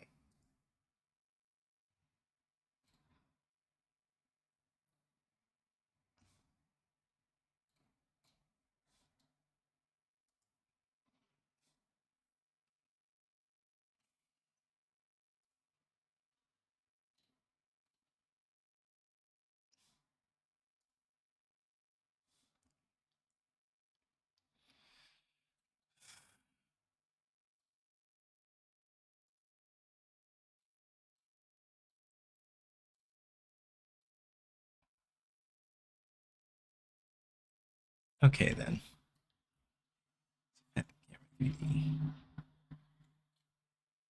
Okay. So then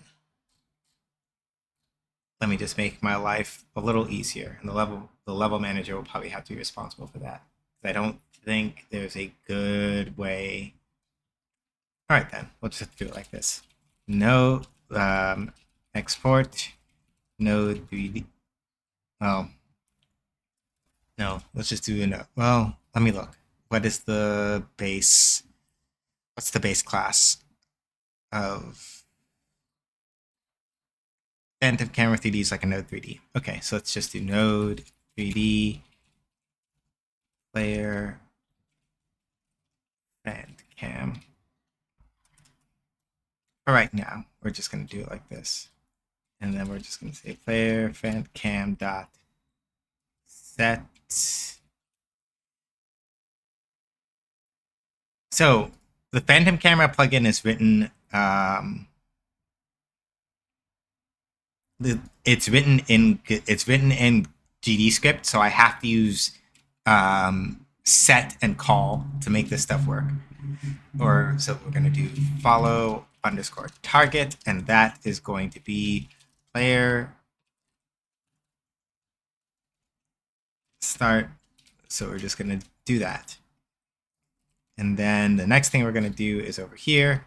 We're just gonna do set follow target underscore follow target underscore current player. All right.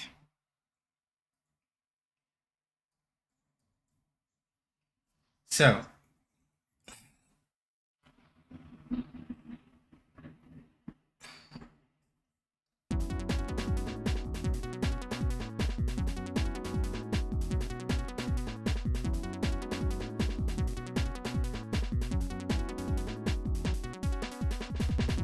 oh, I never fuck. Hang on. I gotta do level manager. Main camera is player phantom camera. Okay. So that probably means that realistically, I want to turn those two into like auto loads because then I don't have to worry so much about.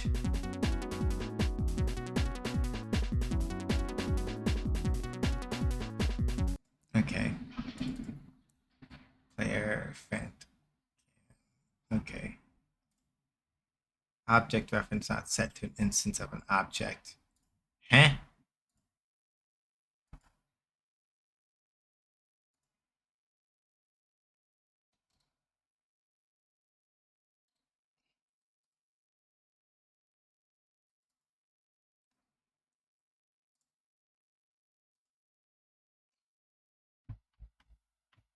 Hang on. Am I doing this correctly? Grumble, grumble, grumble, grumble, grumble, grumble, grumble, grumble, grumble, grumble, grumble, cuss, grumble.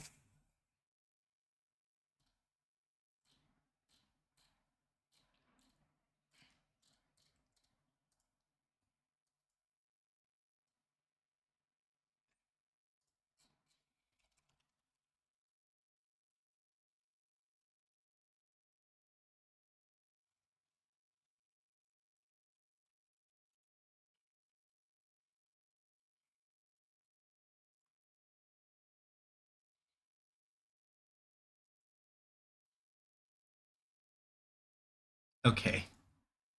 Which means object reference not set to an instance of an object. Okay. Did I remember to, in the level manager, yes, the player phantom camera is there. Okay. Start position is already there. Okay. There's something else that I need to figure out how to do. Hold on. Pause, pause, pause, pause, pause.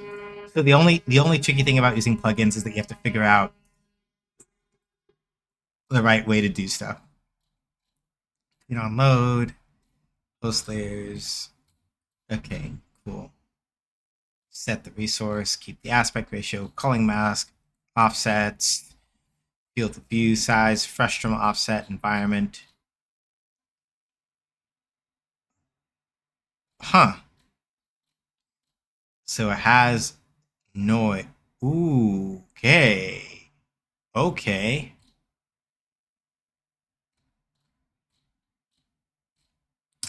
Okay.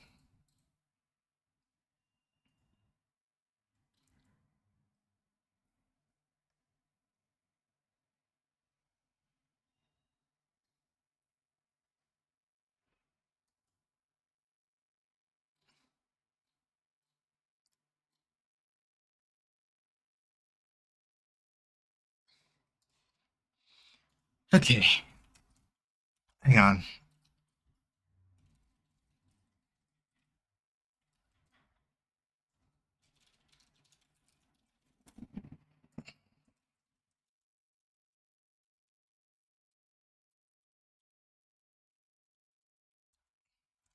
Last thing I'm going to try before we get up out of here, because I do have a hard stop and I'm already kind of like running close to the edge of it.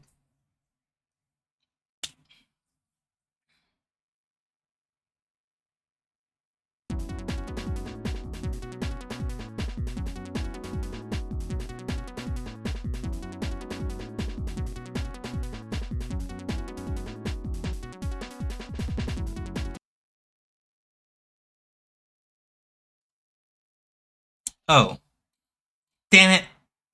I wasn't paying attention to where I put it. I wasn't paying attention to where it was. That's my fault. That's why.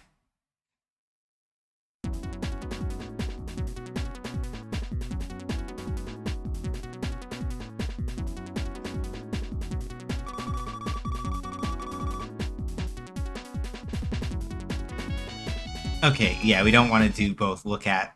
Yeah, I see. We don't want to do both look at and that. That's why it's getting upsetty. So let's not do that actually. That's why they said don't do that. That's why they said don't do that. That's why it's like don't this like using both of them is not recommended. Don't do that. Now I understand. Uh, all right. That's why they were like, don't do that because it's going to get upset. Don't do that.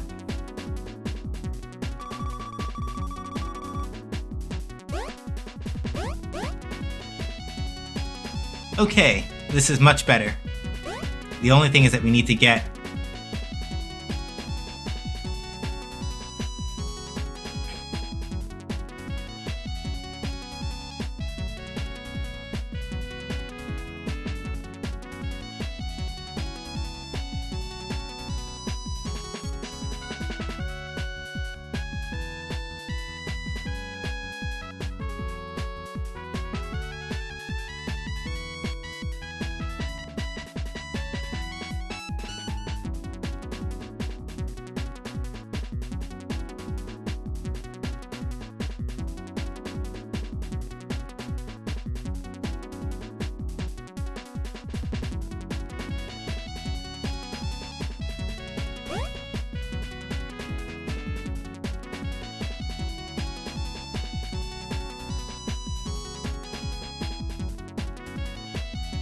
Okay, we're getting there.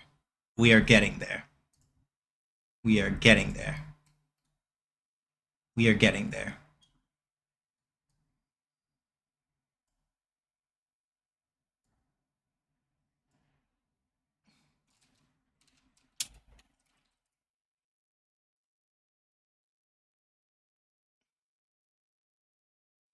Yeah, this is probably where I got to do the hard stop, or just about.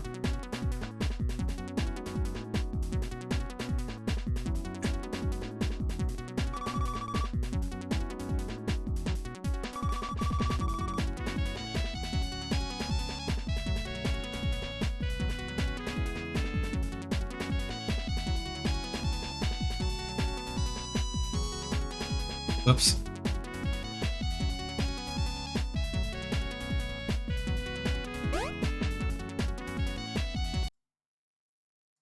Okay, hang on a second. Follow access lock. Nope, none. Let's see how that does it.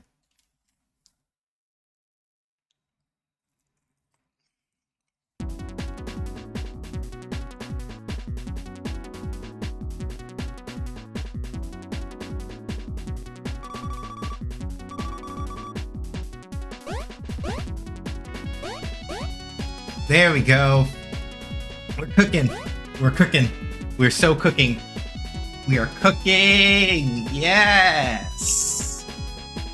All right. Excellent. Cool. That's dealt with.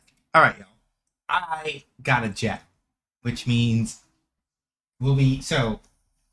Yeah. Now that I know Phantom Camera exists, fuck it. I'm never writing camera code again in Godot. Why? I may be a masochist, but I'm not that much of a masochist. But yeah, cool. It works. I got a motor because if you're in the Gilded, you heard me talk about this vaguely already. But the last step of the thing that me and Community are trying to get into is Friday. I gotta pack this thing to go be at, and I'm a little late. So let me let them know that I am.